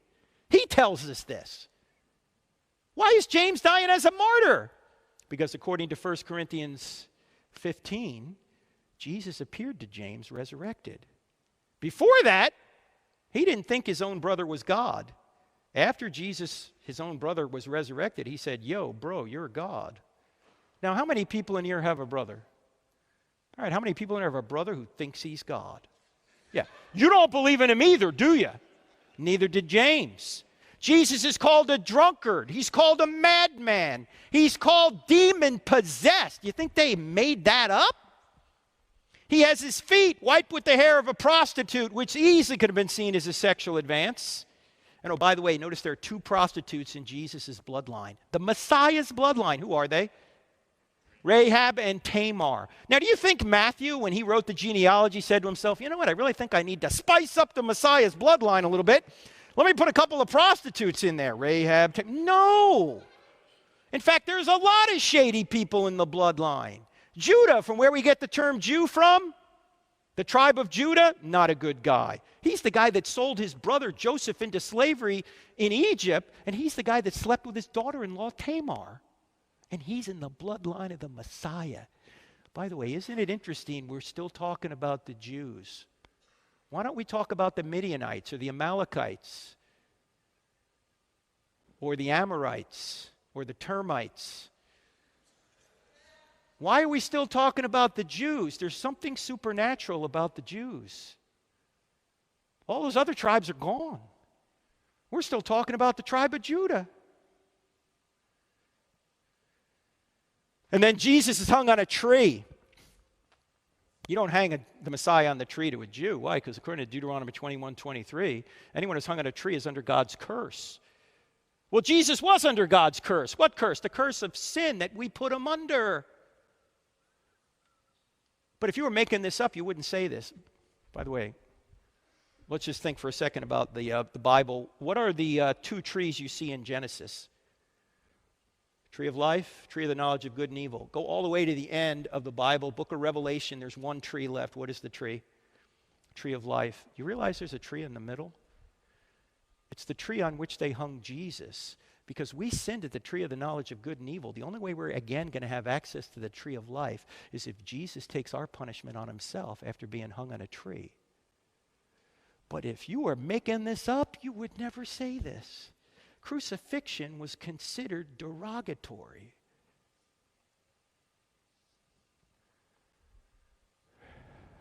There's a lot more in the book on embarrassing stories. We got to do one more, and that's excruciating deaths. This is the argument that says these men who were in a position to know whether Jesus had resurrected died excruciating deaths when they could have saved themselves by saying it never happened. By the way, excruciating means out of the crucifixion. Now, it's really critical to understand that all the writers of the New Testament, with the exception of Luke, all the writers of the New Testament are all Old Testament believing Jews. They think they're God's chosen people. There's two things they didn't think could happen. They didn't think a man could claim to be God. That was blasphemy. And they didn't think someone would rise from the dead in the middle of time. They knew we'd all rise from the dead at the end of time, but they didn't think one guy would claim to be God and rise from the dead. Yet that's exactly what they went on to say. Why? What did they have to gain by saying this? In fact, what did the New Testament writers have to gain by making up a new religion? What did these Jews who thought they were God's chosen people get by saying a man claimed to be God and rose from the dead? They got kicked out of the synagogue and then they got beaten, tortured, and killed. Last time I checked, that was not a list of perks. We're going to start a new religion. We are? Yeah. What's it going to get us? Well, first we get kicked out of the synagogue, then we'll get beaten, tortured, and killed. Well, sign me up. What a great idea. Why haven't we thought of this before? No. In fact, they had every motive to say the resurrection did not happen, not every motive to say it did. I get the question, maybe you do, if you're a Christian, are there any non-Christian writers that talk about Jesus and the apostles? Yes, they're all in chapter 9 of I Don't Have Enough Faith to Be an Atheist. They're not eyewitnesses, but they corroborate the basic storyline of the New Testament. However, that question, what about the other sources, often has an illicit assumption under it. You know what the illicit assumption is? You really can't trust these people. See, these people were biased. You can only trust the non-Christian writers to tell us what really happened. If you think about that for more than 5 seconds, you'll realize how stupid that is. What did these people have to gain by saying it was true? My friend J. Warner Wallace, the cold case homicide detective, who's been on Dateline more than any other homicide detective because he solves murders decades old, has also written a book called Cold Case Christianity, where he investigates the greatest homicide of all time, the homicide of Jesus, and his website is coldcasechristianity.com. Anyway, Jim says that whenever he finds a body that he knows has been murdered, he says there's only 3 reasons, or a combination of these 3 reasons, why that guy's dead. He said, I don't need to look for 1,000 motivations as to why someone would want to murder this guy. I already know it's one of these 3, one or more of these 3. He says there was either a sex issue, a money issue, or a power issue. Sex, money, or power. Those are the 3 motivators that can influence people, motivate people to murder. By the way, those are the same 3 motivators that can motivate any of us to sin. Why? Because sex, money, and power are good things. In fact, they're so good, we'll often take shortcuts to get them.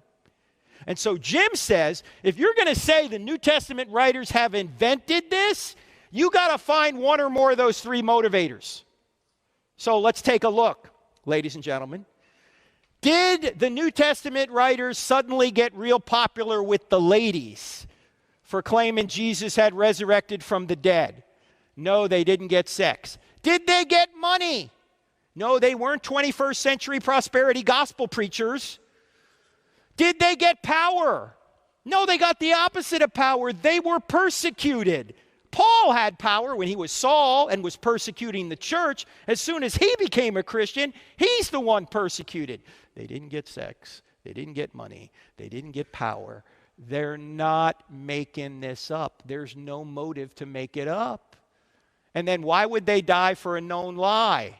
Now, at this point, you might go, well, time out, Frank. If you're going to say that martyrdom somehow provides evidence for Christianity, don't you have to say that martyrdom provides evidence for Islam? Because they have martyrs. And the answer is no. Why? There's a lot of differences between the Muslim martyrs of today and the New Testament martyrs of New Testament times, but let me just give you one difference for our purposes here. The Muslim martyrs haven't witnessed anything that tells them that Islam is true. They just have faith. The New Testament martyrs, on the other hand, witnessed the resurrected Jesus. They saw Jesus. They touched Jesus. They ate with Jesus. They verified with their own senses that Jesus had risen from the dead. Yes, some people will die for a lie they think is the truth. No one will die for a lie they know is a lie. And the New Testament writers were in a position to know whether it was a lie or not, and they went to their deaths anyway. You can't get better evidence than that unless you were there yourself. Now, the last thing I'm going to say about this is going to seem like heresy to those of you who believe the Bible's inerrant like I do, but it's not. Stick with me. Christianity is not true because a series of documents we put under one binding we call the Bible says it's true. In fact, Christianity would be true if the Bible never existed. You say, well, how can that be? Ladies and gentlemen, do you realize there were thousands of Christians before a line of the New Testament was ever written? Why? Because Christianity did not originate with a book. Christianity originated with an event, the resurrection. There would be no documents talking about the resurrection unless there was a resurrection. No Jewish writer is going to claim a man claimed to be God and rose from the dead in the first century unless a man actually did claim to be God and rose from the dead. In other words, we could put it this way. The New Testament writers did not create the resurrection. The resurrection created the New Testament writers.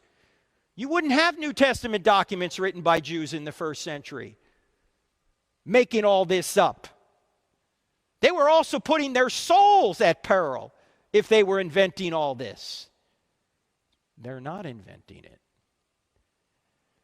They said it was true because it happened, and then they went to their deaths because of it. You can't get better evidence than that unless you were there yourself. So, what's the summary of the whole thing? Does truth exist? If somebody says there's no truth, you're going to say, is that true? Does God exist? First argument. This is known as review, Bearcats. First argument, cosmological. Second, teleological. Third, moral. From those three arguments, we get a spaceless, timeless, immaterial, powerful, moral, personal, intelligent creator who created and sustains all things. Are miracles possible? What's the greatest miracle in the Bible? Creation, Genesis 1:1. Even atheists are admitting the evidence for it. And did Jesus rise from the dead? I only briefly showed you 2 of 10 lines of evidence that yes, they're telling the truth. So, if you want this entire PowerPoint presentation, take a picture of that, okay? Because it is going to take you and ask you for your email address so I can send you the entire PowerPoint presentation in a PDF format. Not only this PowerPoint presentation, but about 5 or 6 other ones as well. And so we also, there's that image again, we also have books and DVDs back there. And by the way, all the proceeds from the books and the DVDs will go to feed needy children. Mine. Just so you know. I got some kids, so I need some help. Anyway, the books we have are I Don't Have Enough Faith to Be an Atheist.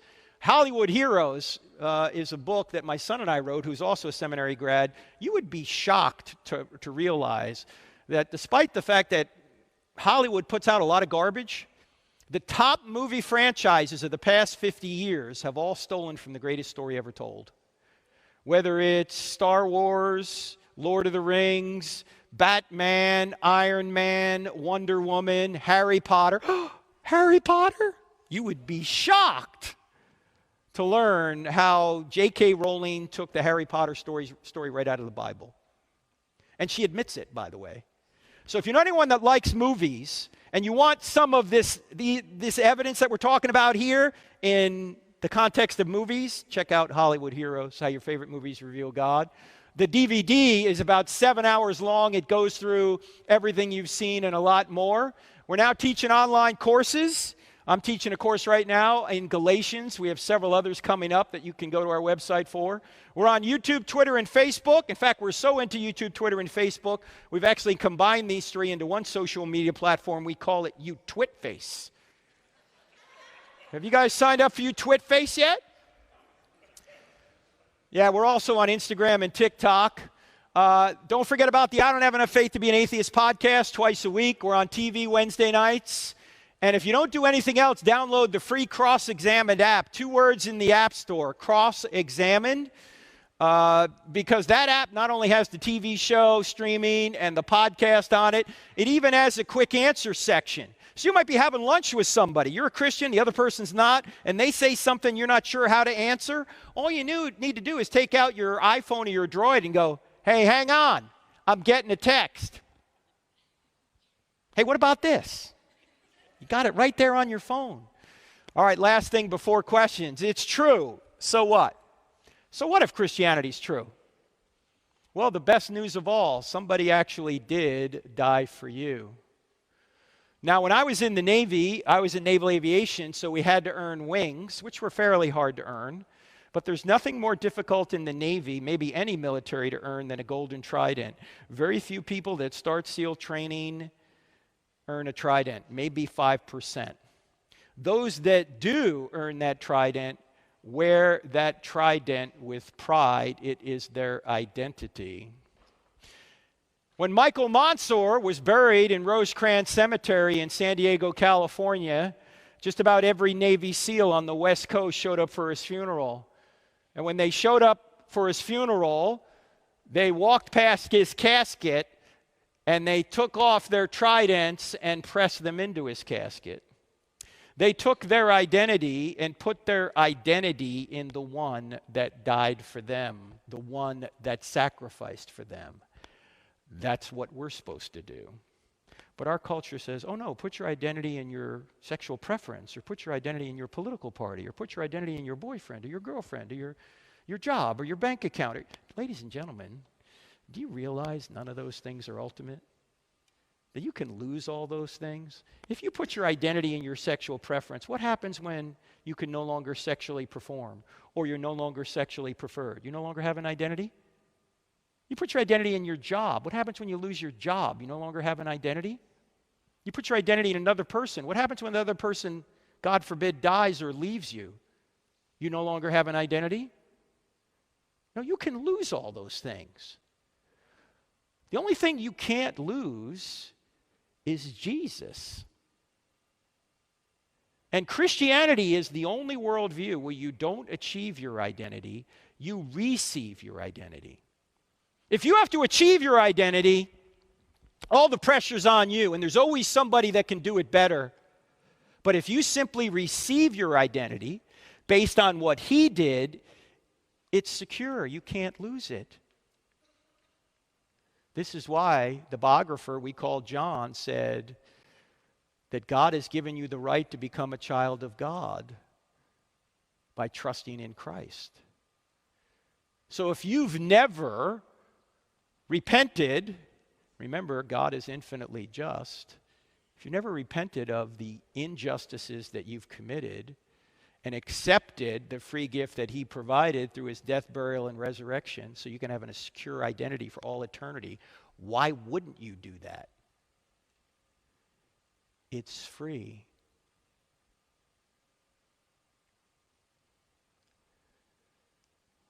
If it really were true, if God really came to earth to suffer and die so he could take your punishment on himself, would you accept that forgiveness? You wouldn't? So you can just live your own way here for a few decades maybe? God gives you the freedom to do that. He won't force you into heaven against your will.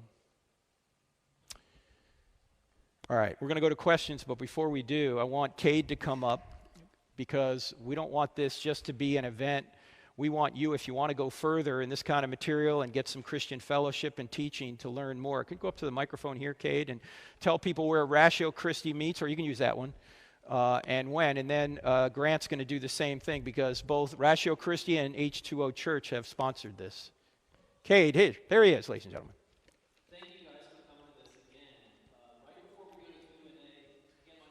Cover. I'm the chapter director for Ratio Christi, which means the reason for Christ here at UC. We're the first student apologetics organization, I believe, at UC.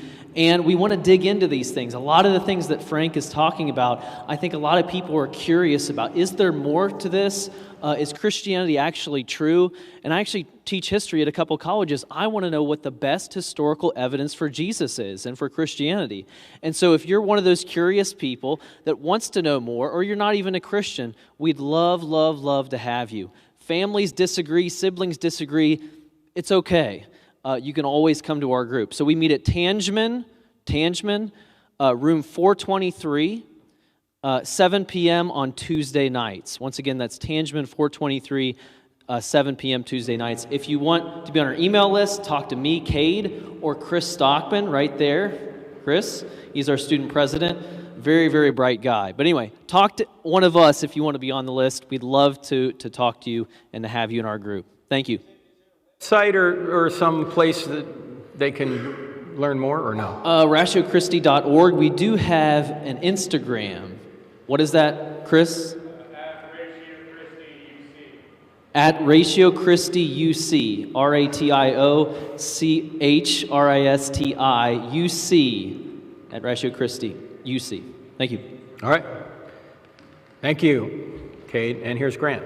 Yeah, my name is Grant Rolfer. I am one of the pastors here at H2O, and we are a church that meets here on campus, actually in this building. So Ratio Christi does an awesome job with really digging into their specific apologetics-based ministry. But if you're a Christian that's just looking for a church, maybe you're not a Christian, you're someone that says, hey, I want to continue to just find people that can teach me more about Jesus, this one that that gave his life for me, then our church would love to walk alongside you as you do that. So we meet every Sunday in this exact room at 10:30 a.m. We also have a lot of small group Bible studies that meet in various areas around campus.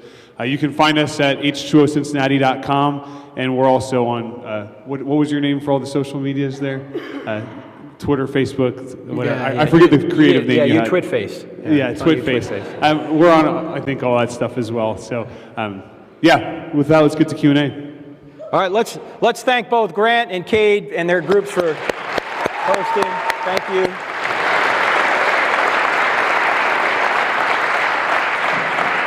All right, let's go to questions. And since no one likes to ask the first question, let's move right on to the second question. Right over here. You need to be on the mic because then the people in internet land won't hear you if you just yell it out. So we just need the first person to start, and then people will line up behind that person, and we'll be off and running. So who's going to go first? Come on. Come on. All right, here we go. Yes, sir. All right. Dr. Turek, thanks for coming. Yes, sir. Really appreciate that. Chad? Chad, go ahead, sir. Two-parter. First off, if we're at lunch with a friend and we want to pull up the cross-examine app, do you really want us to lie and say that we're getting a text? It's a white lie. Okay. Ends justify the means? Yeah, there you go. Okay. Yeah. The second would be with regard to the cause of the universe being personal. Other than the fact that the universe did not exist at one point and a choice had to be made to bring it into existence, would there be any other pointers or proofs or evidences you could give for? Well, one thing that I find atheists sometimes do is when we get to the beginning, they'll say, well, we don't know what caused it. And what you want to say at that point is, so you agree there must have been a cause then, right? What kind of cause could have caused space, time, and matter to come into existence? And just ask them. It can't be a natural cause. Why? Because nature hasn't been created. So it's got to be something outside of nature. It's got to be something super nature.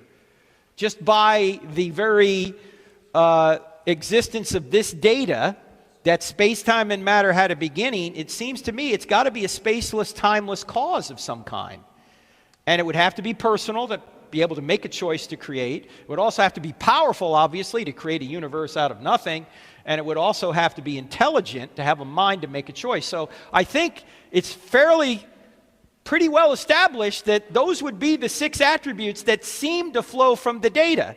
Could we be wrong? Of course we could be wrong. But just looking at it logically, those 6 attributes flow directly from the data itself. In fact, this is why even Richard Dawkins and Lawrence Krauss admitted one could make a reasonably good case for a deistic God. You know what a deistic God is? A God who just creates the universe and then leaves it. To which I would respond, deism is a lot closer to theism than it is atheism, right? So why not theism?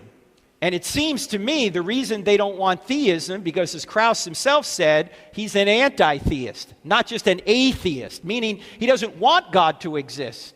Why wouldn't he want God to exist? Moral implications. Probably the moral implications. Yeah. Why would they be so open to a deistic God but not a theistic God? He doesn't care what you do with your life. Yeah, a deistic God doesn't care what you do morally. He's detached. Right. But with the moral argument, we realize this isn't just a deistic God. This moral God is infinitely just and infinitely loving. He's the standard. If he's infinitely loving, is he going to try and rescue us? Absolutely. Yeah, so I just think that's where the data goes. Thank you. All right, thank you, Chad. Yes, sir. Doctor, how are you? What's your name? Patrick. Patrick, go ahead, sir. I'm actually from Indianapolis. I missed it when you were it was IPUI like back in March, I believe. So it was, all right. It was a pleasure to come see you. We're going to be at Purdue in February, I think. Okay. Get a little closer if you would to the mic. Yep, go ahead. So, sorry, my question is, it's kind of a two-parter again. As Christians, so we understand the concept of original sin. It's from Romans chapter 3, I believe, right? That we all come short of the glory of God. I've heard you speak about the age of accountability previously. So I was wondering, how do we reconcile that with the original sin? And then also, how do we define the age of accountability? Because I know 35-year-olds that aren't very accountable. Okay, well, let's take the second part first, age of accountability. The scripture just seems to talk about it in Isaiah 8, where it says, before the young lad knows his right from his left. It seems to imply an age of accountability. Now, what is that? Yeah. It probably varies by culture. You know, years ago, it was probably very young. Today, for women, I'd probably say about 11. For men, about 37. Yeah, exactly. Yeah. All right? Yeah. Women seem to mature much quicker than men do. And we have so many men now that don't want to take any responsibility. So realistically, I don't know. Is it 8? Is it 9? I don't know. Now, if the question regarding original sin, how does that impact the question of age of accountability? What's the connection there? Yeah. Well, how do we reconcile that? I guess if we're all sinners from birth. Yeah. We have a sin nature from birth. As Augustine put it, depravity is the propensity to sin and the necessity to die. Okay? So we're all bent toward evil. We know people are inherently evil. It's easy to be bad, it's hard to be good. Those who say people are inherently good have never had a 2-year-old, right? You just know. You don't have to teach a 2-year-old to say mine. The kid already knows that. You have to teach the kid to share, right? So we're bent toward evil. We're bent toward selfishness. Now, that condition, though, can still be covered by Christ prior to the age of accountability, because you can't make a choice before the age of accountability. And people will say, well, what happens to, say, babies that die or before the age of accountability? We don't have a lot in the scripture on this, but we do have the situation in the Old Testament when David's baby dies. He's in mourning just prior to the death. When he dies, he gets up and he begins to work again, and his servants say, King, you know, you were mourning when the baby was sick. Now that the baby has died, you seem to be up and working again. What's going on? And he basically said, he will not come to me, but I will go to him. Meaning that he was going to see his son again when he went to the afterlife. So that seems to indicate that young babies, when they die, or someone before the age of accountability, is going to be taken to heaven. Now, of course, God is infinitely loving, and he wants all to be saved. We just trust God on those questions we don't have the answers to. But that is the closest we can get in the scriptures to that issue. All right? Yeah, thank you, Dr. All right, thanks, Patrick. Appreciate it. Yes, sir. What's your name? Hello, my name's Isaac. Isaac. So oftentimes I like to go out and have discussions with other people about, you know, my faith, and usually I run into a lot of different subjects that people hit me with. But one thing recently that happened was I was talking to somebody, and they hit me with this concept of like being just and unjust, which is like was mentioned there before, but they went beyond the personal like level. And what I mean by that is like this lady right here. Like if I looked at her and I like punched her or slapped her, right? Like that would not be very just. But if something exists in like the world between materials and us, so like say if I'm walking down and like a boulder, you know, hits me and I die, obviously that's not just. But the suffering that brings is not caused from anything because I guess you could say like that unjust or justness does not exist in the world of like materials, right? Like that rock or boulder didn't choose to hit me because like, oh, I don't like him, you know, I'm just So you're talking about the distinction between moral evil and natural evil. Yeah. That Yeah, so if someone does something immoral to someone else, that's one way evil is perpetrated, or at least suffering is perpetrated. Yeah. And if a natural disaster occurs, a boulder falls on your head, that's another way. Yeah. Okay, so what's the question in there? So I guess like why is that like allowed to happen if we do have like a just God? Because I guess like it's like the same standard of justness, right? Or justness. I don't know if that's... Well, Christians believe that the world is broken because we broke it. Yes. And we think that the reason that even natural disasters occur is because the world has fallen due to our own sin. Okay. So we're the ones that broke it, and Jesus actually fixed it. So we still live in a broken world, and evil and suffering still occurs even to Christians. In fact, it's promised to Christians. Jesus famously said, if they persecuted me, they're going to persecute you. And Paul said, anyone who lives a faithful life in Christ Jesus will be persecuted. And we're going to experience natural disasters just like everybody else. And we all know it shouldn't be that way, right? Yeah. In fact, I don't care what worldview somebody has. You can ask anybody of any worldview this question: what's wrong with the world? No one is going to say, nothing, everything's fine. Everyone knows there's something wrong with the world. If there's something wrong with the world, there must be a standard that we're judging that to be wrong. That standard is God's nature. So why does God allow certain things, evil things to happen? Well, we could spend a lot of time talking about that. And even if we can't figure out an answer, that doesn't mean God doesn't have an answer, right? God may allow certain evil things to happen because it's going to bring forth good later.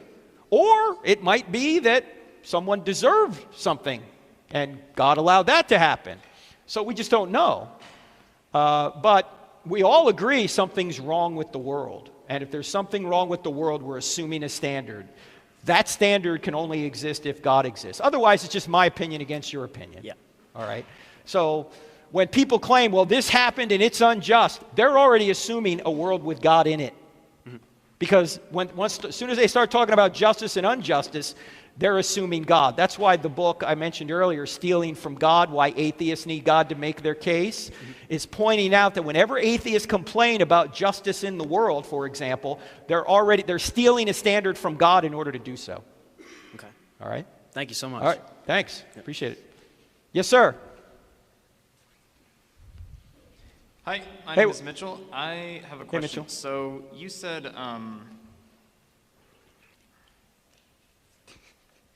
sorry to get to the front and then immediately forget how I phrased my question. All right, I want to ask about the Jim Jones cult. Do you know what I'm talking about? Yeah, that's a long time ago, back in the 70s, if I'm thinking right. 1979, is that right? I think about that. Yeah. So, for those of you that don't know, the Jim Jones cult down in Central America all drank Kool-Aid, committed suicide. It was an awful occurrence. I can't remember how many people died, but it was quite a bit. Anyway, go ahead. all right, so you said that the Christians back in like 30 AD, they wouldn't have like fought for Christ and God if he wasn't real because they didn't get anything out of it. Mm-hmm. But in that cult, they were forced like to do hard labor. Any woman over like the age of like 14 was forced to have sex with Jim Jones, stuff like that. And then they like believed in that anyway, even though they didn't get anything out of it until the end, and then died for it. So do you think it's conceivable that someone can believe in a religion that's wrong and still think that like it's true and fight for it even without... Oh, sure. Yeah, people die for wrong religions all the time. but they think they're true. Christianity, on the other hand, was a world religion that began based on an historical event, the resurrection, which could be verified. It wasn't a mystery whether or not Jesus rose from the dead. They saw him risen from the dead. That's why they went from scared, scattered, skeptical disciples to the greatest evangelical, peaceful missionary force in the history of the world. And when you really think about this itinerant preacher that preached for maybe 3 years in an obscure corner of the Roman Empire 2,000 years ago, and if someone were to say that that person is the most influential person in human history, you would say, why? Something dramatic happened to this person. Otherwise, there's been about 20 Jewish messiahs in the years in and around Jesus. They all claim to be the Messiah. Do you know the name of any of them? I don't. I know there were about 20. Why do we know about Jesus? Well, I would posit that because Constantinople popularized Christianity through the Roman Empire by institutionalizing it. But let me ask you a question about that. How did it get to the point that Constantine became a Christian? He had a dream, and it worked out. Okay, he had a dream. It worked out. That's an oversimplification. He had a dream that God told him to put crosses on his men's shields so they win a battle, and then he did it, and then they won the battle, and he was like, this is proof. Okay, but why was Christianity even a thing in 300 AD? I mean, this is 270 years after the supposed event. Christianity had been persecuted by Diocletian at that time, nearly wiped off the face of the earth. Why was there even such a thing? Why was anyone following an itinerant preacher from 270 years before who just died and was buried in a shallow grave? I assume because they believed in him. Why are you asking me Yeah, this question? well, that's what I'm saying. We got the data. The question is, how do we interpret the data? Anything's possible. It's possible what you're saying is true. My question is, why do you think it's reasonable? Sorry, I'm losing track of the conversation. What that I believe is true are you asking me about? Well, you seem to be suggesting that the reason Christianity exists is because Constantine had a dream in about 305 or 306 No, AD. I was saying that's why we know about it. I wasn't saying that's the reason it exists. Well, I'm trying to figure out why it even existed in 305 AD. I assume because Christ died and then was resurrected. Right, that's what I'm saying. Yeah. Do you believe that? No. Huh? But that's not what I was asking about. Well, I'm confused. What are you asking about then? I was asking about. Sorry. I think I got the answer to my question, but I don't really remember what it was anymore. But I have another question that's very short. So you said that the people writing the Bible made embarrassing stories about themselves that didn't look good, and they wouldn't have written it like that unless it was true, because no one's made up stories that make them look bad that are false. Do you think they could have known that? I'm not really sure if I would believe this, but do you think it's plausible that those people would know that that was true, that if they made up stories like that, then it would be more plausible for people to believe them? Why would they want anybody to believe something that wasn't true? What did they get out of it personally? I don't know. I didn't meet them. I'm asking if it's plausible. Well, anything. You said that no one would ever do that. You gave the impression that it was kind of absolute. Look, these are probability arguments, Mitchell. I could be wrong. You could be wrong. We all could be wrong. We're making probability arguments here. And actually, if you take all 10, we only had time to look at 2, they're much stronger altogether, because then you'd have to say that every single one of them was somehow concocted. Every single reason was somehow concocted, and the improbabilities just rise beyond reasonable to say they were all concocted, that this was all a big scam. I just gave you 2 out of 10, but I got to move on, so thank you for your question. Yes, sir, go ahead. Hey there, Dr. Turek, how you Yes, sir. doing? Hey, my name's Michael. Hey, Michael. I got 2 questions, but only, however long we Go can ahead, man. Go ahead. All right, yep, gotcha. All right, so trying to figure out which one. So, did you get a chance to see, what's his name, Trent Horn debate with Destiny on the No, I the didn't. topic? Sorry. Okay, gotcha. Well, most people who saw it, no matter where they land, pretty much feel that Trent Horn took Destiny to town on the abortion. Okay.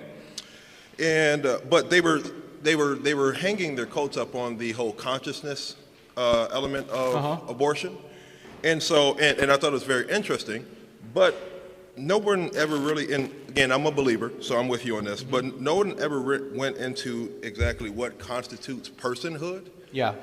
And I'm curious on your thoughts on that, like in the abortion. Okay, well, personhood became kind of a tactic that the pro-choice side tried to say, well, yeah, it's a human, but not a person, which seems to me a distinction without a difference. Do you know any human who's not a person? No. So if it's a human being, it is a person. So why would you even try and make that artificial bifurcation between person and human? Every human being is a person. So it's a distinction without a difference, as we say in logic. So that doesn't help them. If it's a human being, the only question you have to answer is the unborn child a human being? And scientifically, we know it is a human being. Philosophically, we know it's a human being. I mean, when a sperm and an egg come together, that creates a 100% genetic human being. There's not a squirrel in there. There's not a raccoon in there. There's not a frog in there. There's a human being in there. And that's true of all the mammalian world, that they reproduce after their kind. So to try and obscure by saying, well, it's a person, or it's not a person, but it is a human being, isn't really helping them. Do you think lack of consciousness no longer causes a person to be human, or like? Of course not. I mean, if consciousness and like human DNA. If someone were to knock you out right now, Right. and you were unconscious, would it be fair to kill you? Oh. Of course not. Right. No, that's a quality. We're talking about the essence of the creature, and the essence of the creature is human. Gotcha. All right. Just the last one. I agree with you that pretty much when it comes to legislating morality, everybody legislates morality. It's just a matter of whose morality. Right. And I don't particularly know where you stand with Christian nationalism. I'm persuaded of it. I know there's different ilks of it. Okay, first of all, you got to define what you mean by Christian nationalism. What does that even mean? So, okay, I'm sorry. But let me just say this real quickly, because we've got a big, long line here. Yeah, okay. There are very few people I know in the public square who are Christians that want to legislate religion. We're not trying to tell people where, when, how, or if to worship, or they have to be a part of a certain church and obey certain rites and rituals, whatever that means. We're not trying to tell people that they have to be a member of a particular religious organization. We're not trying to legislate religion. We're trying to legislate morality, and everyone's trying to do that. Okay. You see, religion has to do with our duty to God. Morality has more of our duty to one another. And everyone on all sides of these debates are trying to legislate a moral point of view. The only question is, do they have the right moral point of view? And I'm saying, on the abortion issue, the people that have the right moral point of view are recognizing what we already know, that that's a human being and you ought not kill it. Gotcha. All right? Thanks, Thank Michael. you, Dr. Stewart. Appreciate it. Hey, guys, let's try and keep it to one question because we've got a long line. But go ahead, sir. What's your name? Hi, Dr. Turek. My name's Jacob. Jacob, go ahead. Yeah, so the reason I'm asking you this question is because I think that you're very skilled at expressing opinions that are not well received by the general culture. And I'm almost through medical school, and unfortunately it's the case with a lot of my peers that a lot of the mainstream viewpoints, you basically are expected to have that viewpoint, and anything that's contrary is basically shut down. And a lot of the accepted viewpoints are very hostile towards Christianity. And then, So you're saying that medicine has been politicized? Oh, absolutely. Yeah, of course. Yeah, and then more recently, a lot of people are expressing views in the Israel-Palestine conflict, Right. a lot of which I think is very anti-Semitic and hateful. I've reached out to my Jewish colleagues and friends, express my support. And basically my question is for those of us like me that tend to have more agreeable personalities, don't really like conflict, how can we do better with standing up and expressing something against the grain? Yeah, this is a great question, Jacob. There's something you may have heard called the Overton window. Briefly, the Overton window says there are certain ideas that are acceptable in society. They're in the Overton window. But there are certain ideas that are not acceptable in society, and they're outside the Overton window. Most of what we believe now is outside the Overton window. So if you want to talk about these things, instead of making statements, you have to ask questions. So let's take the Hamas-Israel position. Instead of making statements, maybe you want to say, well, why do you think the Palestinian position is correct? Why do you think the Palestinians have a right to the land? Have you looked into the history of the land? Who was in the land first? In fact, you might say that white people here in America are often seen as colonialists because we apparently took the land from the Native Americans. And a lot of people think that's wrong. Why does it seem to be opposite over there in Israel? The native people of Israel were the Israelites. But they're now considered the colonialists. Palestine wasn't named Palestine until the 2nd century AD by Emperor Hadrian, who was unfavorable toward the Jews, and he named it after the Philistines, who were the sworn enemy of the Jews for so many years. Well, the Jews have been in that land since at least Joshua, which is 1400 BC. That's 1500 years before the name Palestine was ever even created. So why are we inconsistent? Why are we saying that the white people are the colonialists here and the Israelites are the colonialists there when we have opposite situations? So just ask a lot of questions. What evidence do you have for that position? Why do you think that's true? Why do you think that's right? What standard are you using to say this is right and this is wrong? Yeah, unfortunately, like if you even say anything suggesting that you potentially disagree, they'll like try to shut you down. It's really that toxic. Okay, then here's another question you can ask. Do you consider yourself a tolerant person? Well, exactly. And then they're going to have to say yes, and then you can say, great, because if I have an opinion different than yours, you'll tolerate it then, right? Okay. Now, if they're trying to get you to do things that go against your conscience, you might ask them, hey, can I ask you a question? Yeah, sure. Do you think it's right to try and force people to violate their conscience? Most people are going to say no, and then you can say, well, thank you, because I respectfully request you don't try and force me to violate mine. Okay? So just ask a lot of questions. That's the way forward. When you're outside the Overton window, it's better to ask questions. Questions are easy, answers are hard. So if they get all frustrated with you, oh, well, that's their problem. Okay? You're just asking questions. And a great book on this is a book called Tactics by Greg Koukl, K-O-U-K-L. It will help you navigate these kinds of conversations. Ask questions. Another book he just wrote is called Street Smarts, which is helpful too. All right? Thank you. Thank you, Jake. Appreciate it. Thanks for your work in the medical field. Yes, sir. Go ahead. Hi. I'm Connor. Connor, go ahead. My question is, how is God just if he aids certain people to salvation and doesn't aid others, using things like miracles, where they are born, the gospel being proclaimed to them, etc.?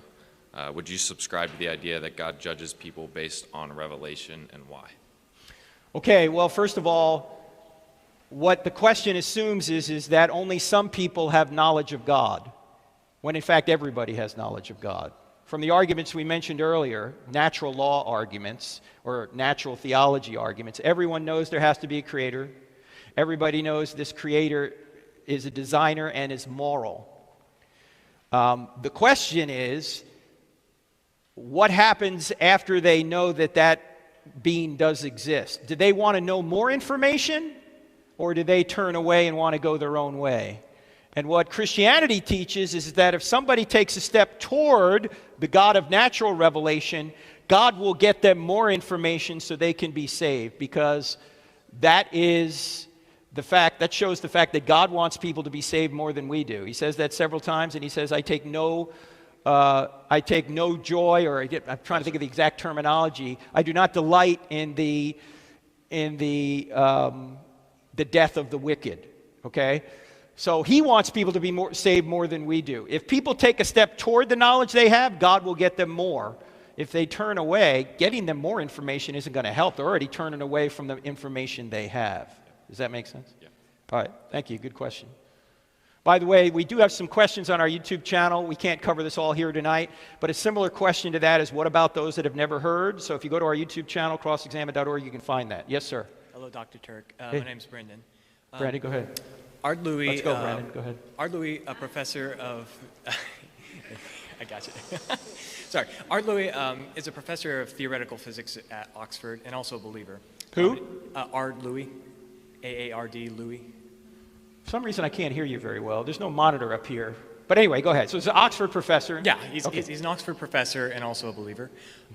He differentiates between two different answers to why, a mechanistic and a meaningful response. And he gives this analogy of putting a cup of tea or a boiling kettle onto a stove. He asks, somebody comes in the room. Wait, are you talking about John Lennox? No, Art Louis. I know John Lennox. Okay, so John Lennox gives the same illustration. Okay. Okay. So why is it boiling? You Yeah. can give a thermodynamic answer, Right. or because I fancy a cup of tea. That being said, I know you didn't talk about it a whole lot, but do you think that it's possible that evolution could give a mechanistic meaning or mechanistic reason for life and the development of life, whereas the Bible gives more of a meaning and the actual purposes of life? And do you think that evolution needs to be an obstacle given that our faith rests on the resurrection?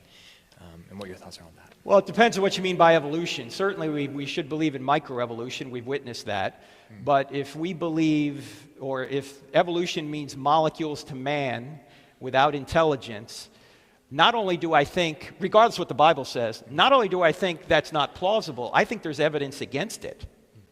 And let me just give you 4 really quick. It's in an acronym, LIFE, L-I-F-E. L stands for limited genetic change. Even breeders who use their minds can't break the genetic limits of, say, the canine, right? They can make all sorts of different dogs, but they can't turn a dog into something else. Why should we expect a non-intelligent process to break genetic limits when we can't even break it with our minds, with intelligence? So there appears to be a limit to genetic change. I stands for irreducible complexity, which points out that you can't modify an irreducibly complex entity, whether it's a cell or something within a cell, in a gradual fashion and still have function. All the pieces would need to change at once to have new function. So you can't do it gradually. That would appear to be a problem for gradualism, which is what evolution is. And Michael Behe has done some great work on this. His book, Darwin's Black Box, gets into that. The F stands for the fossil record. Most of the phyla, as you probably know, experienced or erupted, it seems, instantaneously in the genealogical record about 538 million years ago, according to their dating.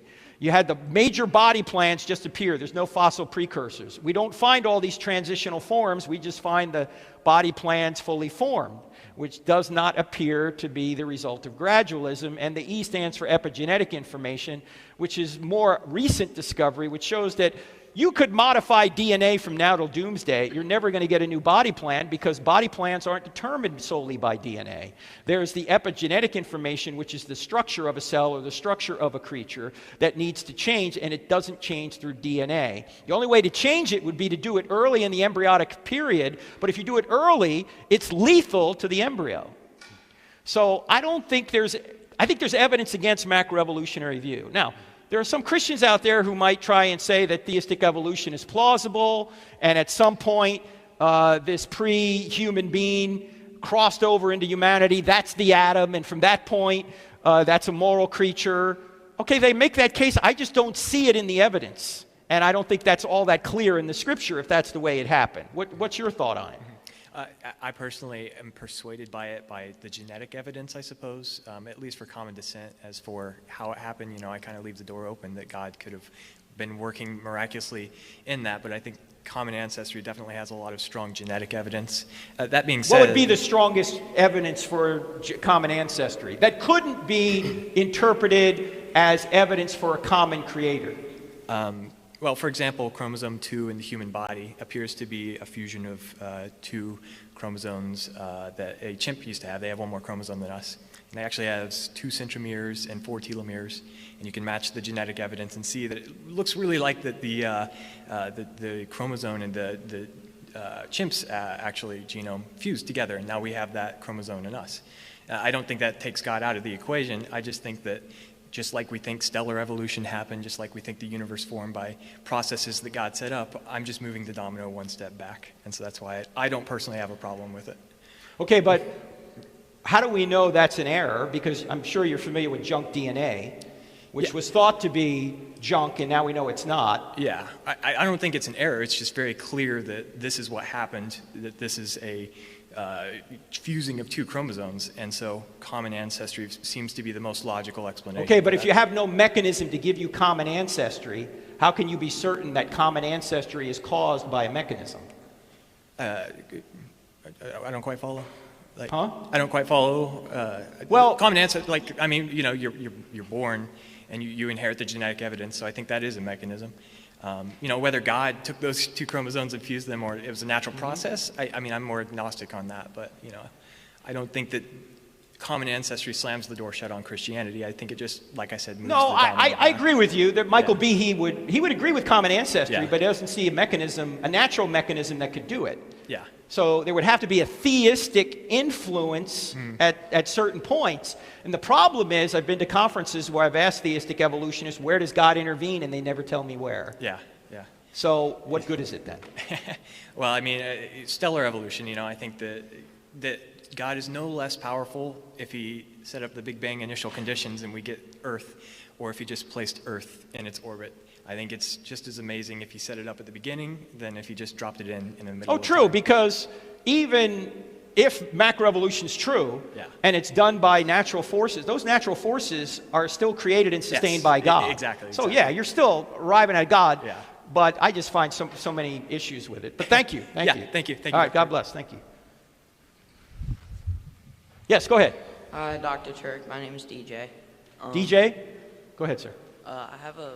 I've always been, like, throughout reality, everyone's always said, oh, I'm going to hell because of my bad deeds. But in the Bible, it says that you don't go to hell because of the deeds you've done.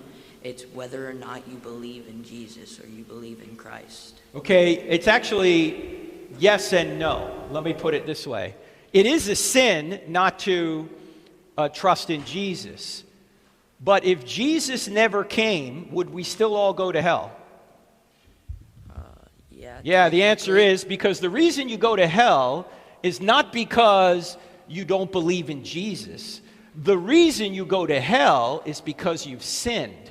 It would be like saying the reason I died is because I didn't go to the doctor. No, the reason you died is because you have a disease. Now, maybe you could prevent dying by going to a doctor who could help cure the disease.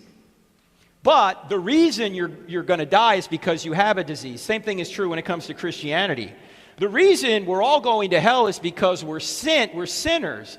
Maybe we could prevent that. Certainly we could prevent that if we went to the great physician, Jesus, because he has the only cure. Now, it is a sin not to trust in Jesus, but it's not the only sin. We'd still go to hell because of these other sins as well. Does that make sense? Yeah, thank you. All right, great question, DJ. Thank you. John. Yep, John, ahead, sir. got it. I was asked this question recently and wanted to present it to you. Is it fair for God to condemn someone to hell forever if they didn't consent to being created and brought into this world in the first place? I would ask, by what moral standard are you saying it's unfair? Because if God gives you a choice on whether or not to follow him, and you decide not to, how is that on God? I mean, it would be like you're on a boat and someone goes overboard and you throw the life preserver to the person and the person refuses the life preserver. Whose fault is that? Right? It's not your fault. You're trying to save the person and the person doesn't want to be saved. So regardless whether or not God exists, none of us, whether we got here by God creating us or whether we got here by some sort of evolutionary process without God, none of us have a choice as to why we're here, right? So, and by the way, how would God get someone's consent before they were born? Yeah, it's more of a philosophical. Yeah, I know. Yeah. So I'd ask, by what moral standard are you saying that's immoral, especially when the Creator also provides you a free way out of your problem? Yeah, I agree. All right. Thanks, John. Yes, sir. What's your name? Hey, I'm Aaron. Question is more about morality. Yeah. About objective and subjective morality. I had a conversation with a buddy a bit ago, and he seems to substitute objective morality with human, what's the word? I guess. Hey, wait, you people can't stay for 4 hours? Come on. Come on, where's your commitment here? Thank you for coming. Substituted with human, flourishing, if that's a good word for it. So instead of saying, like, it's not really objectively good for us to do this, it's benefiting the human race or as humans in a certain area. Okay, let's stop before you go any further, because whenever somebody says words like benefit or good or bad, they're smuggling in a moral standard to their system to get it to work. I told him the same thing. Yeah, that's what he's doing. Or he's assuming that human beings are inherently valuable. Why are they inherently valuable if there is no God? It's just his opinion. Because if there is no God, ultimately, I mean, in the end, it doesn't matter whether you're Mother Teresa or Hitler. Because if we're all going to die and just become worm food someday, ultimately, it doesn't matter how you behave here. Ultimately.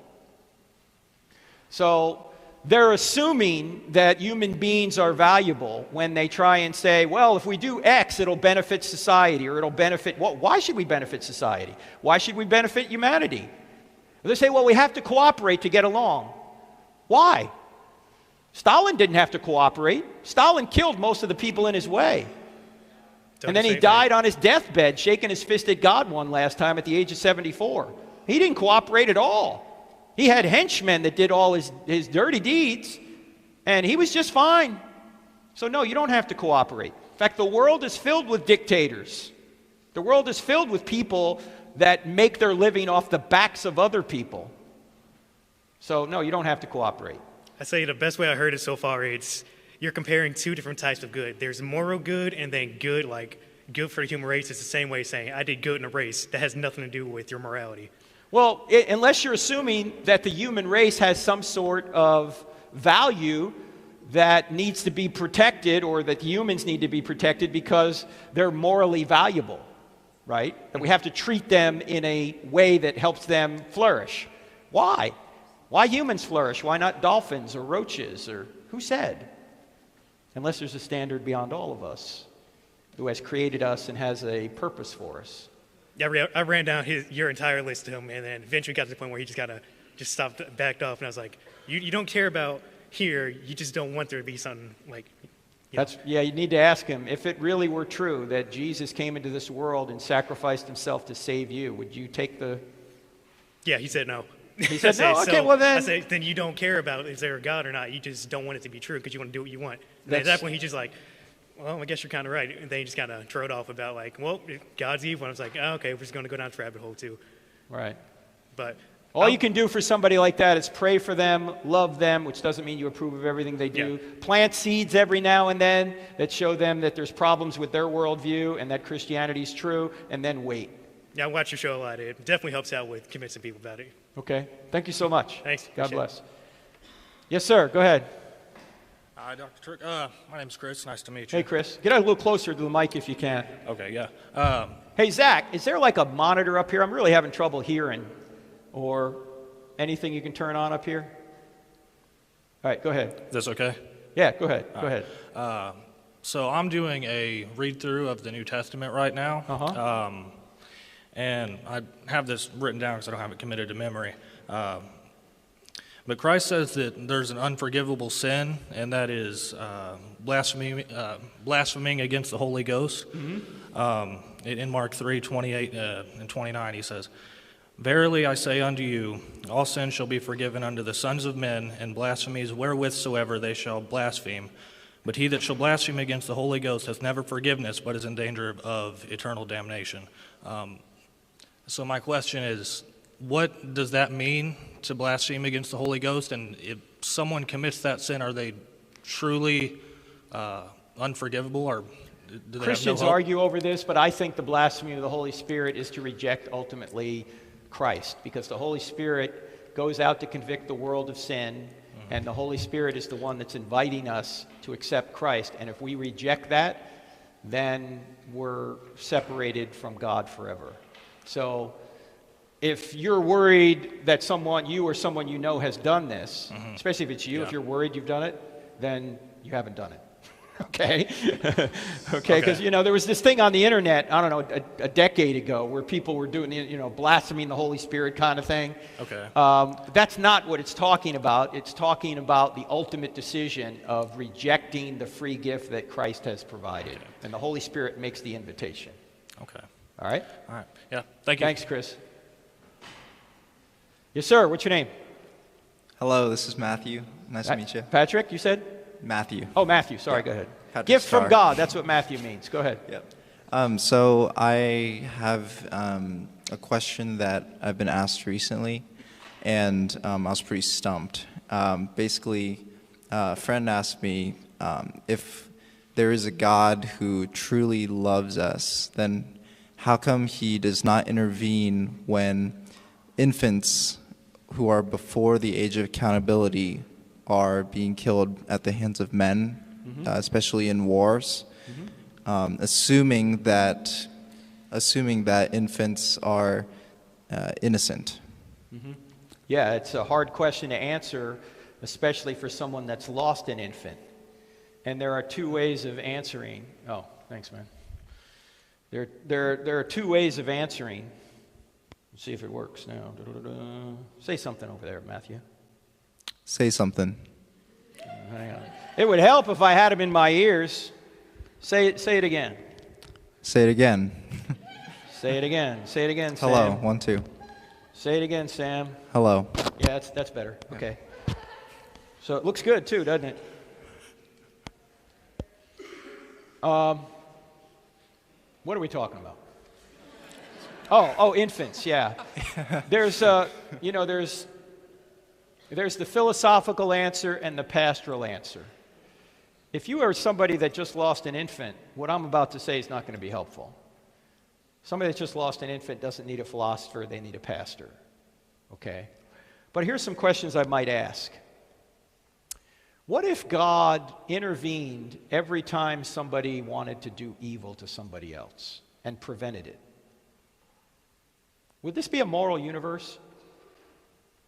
I mean, it would be a universe where God kept frustrating everything that we tried to do that was against his moral will, but we wouldn't really have the freedom to carry out what we wanted to do if God stopped us all the time, right? So that's one just thought experiment. If God stopped it all the time, what kind of moral universe would this be? Second question is, how do we know that God doesn't stop that sometimes? He might. Third question might be, might God have any good reason for allowing this kind of evil to occur? A reason we might not know of. In fact, there's something, I struggled with this a long time. The problem of evil, if you haven't struggled with it, you probably haven't thought about it enough. But the same kind of scenario, like just to say in a church, a baby gets sick, the whole church prays, and the baby dies anyway. And people go like, oh, what? God, where are you? Why? You could have saved the baby. Why didn't you? Do you even exist? So when people ask me, why does God allow babies to die? Well, I know why God allows babies to die in general, because we live in a fallen world and fallen things are going to happen. But if you ask me why did God allow that particular baby to die, I don't know. But I know why I don't know. Maybe that baby dying is going to ripple forward to affect trillions of other events to bring forth a great evangelist, say 500 years from now, who saves millions of people. Can I trace all those ripples? No, I can't. I'm inside of time. I can see this much of reality. God is outside of time and can see everything. In other words, he can bring good from evil even when we can't see it. So the ripple effect has really helped me trust God when I can't see the good coming from it. But you probably can think about ripple effects in your own life. Evil things that have occurred that have taught you things or have brought good later. In fact, if you think about your own life, probably most of the lessons you've learned in life didn't come from pleasure, they came from pain. In fact, if only good things happen to you, you're going to wind up to be a very shallow and selfish person. We need obstacles and difficulty in our lives in order to grow. In fact, it even says about Jesus learned obedience through suffering. If Jesus learned obedience through suffering, what about us?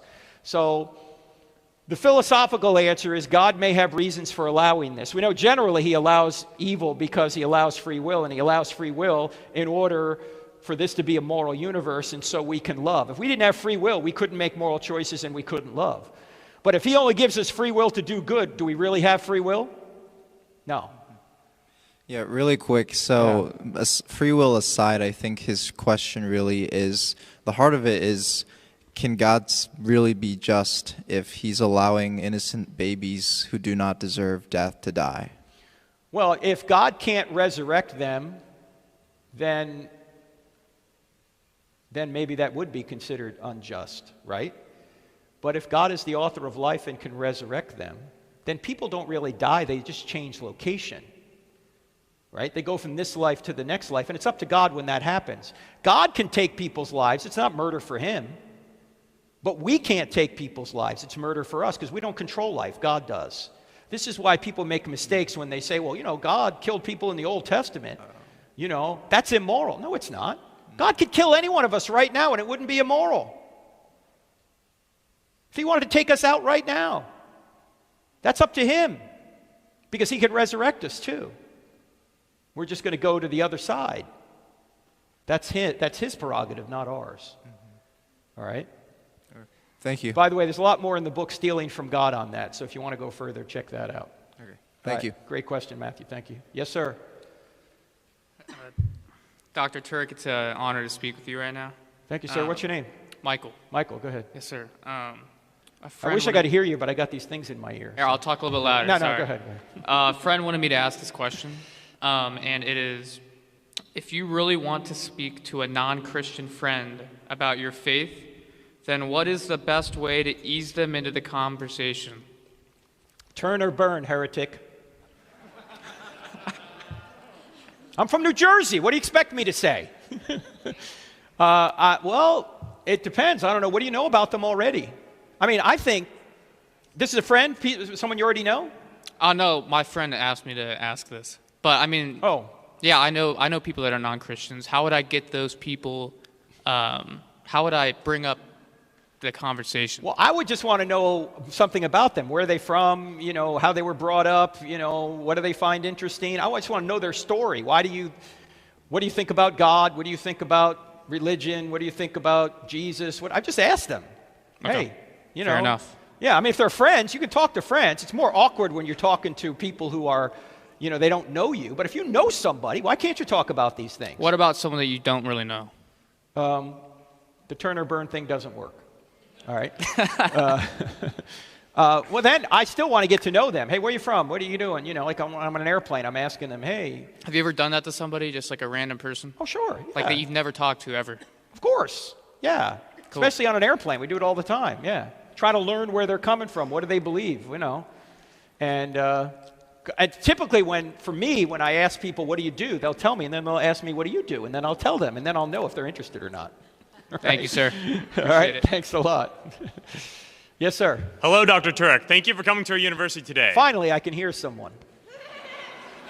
What's your name, sir? I am Logan. Logan. Go ahead, sir. So I was having a conversation with my mother like a few weeks back, and I was wondering, this is like a bit more of a philosophical question in relation with Christianity, but I'm still very curious to hear your take on this. Okay. Would it be possible for a non-human sentient being possessing a soul to accept the gospel and be saved? Or in other words, is the gospel meant exclusively for human beings? We'd be speculating now because we don't know for sure, but since Jesus became human, and it was 100% human, in addition to 100% God, he had two natures, right? Then it would seem that he's paying the punishment for human sin, not for any other sin. Now, we're speculating about that a little bit, but he became a man, and in order for a mediator to mediate between two parties, they'd have to have sort of one foot on each side. Jesus was 100% God and 100% man, so he's our sacrifice. Okay. So I don't think he died for the Klingons. Right. All right. Okay, thank you. All right. That's it? Wow. All right. All right, folks. Well, thanks for coming out. And we don't have any more college events this year because we're supposed to be in Israel next week, but we're not doing that now. But we are doing Monday nights, a few more Monday nights this year where we're going through the top archaeological discoveries in the Bible, and you can see those on our website and on our YouTube channel. You just got to go to our website, crossexamine.org, and see when they're going to be done. They're live on Monday nights at about 7:30. Not every Monday night. You got to look at our website to see, and they're only up on YouTube for like a few days. So if you want to see them, it's really interesting. You go through the archaeological discoveries in the Bible, and there's so many of them. We have to skip so many of them because we can't cover it all. But thank you for being here, Bearcats, and I hope to see you again another time. Thanks a lot.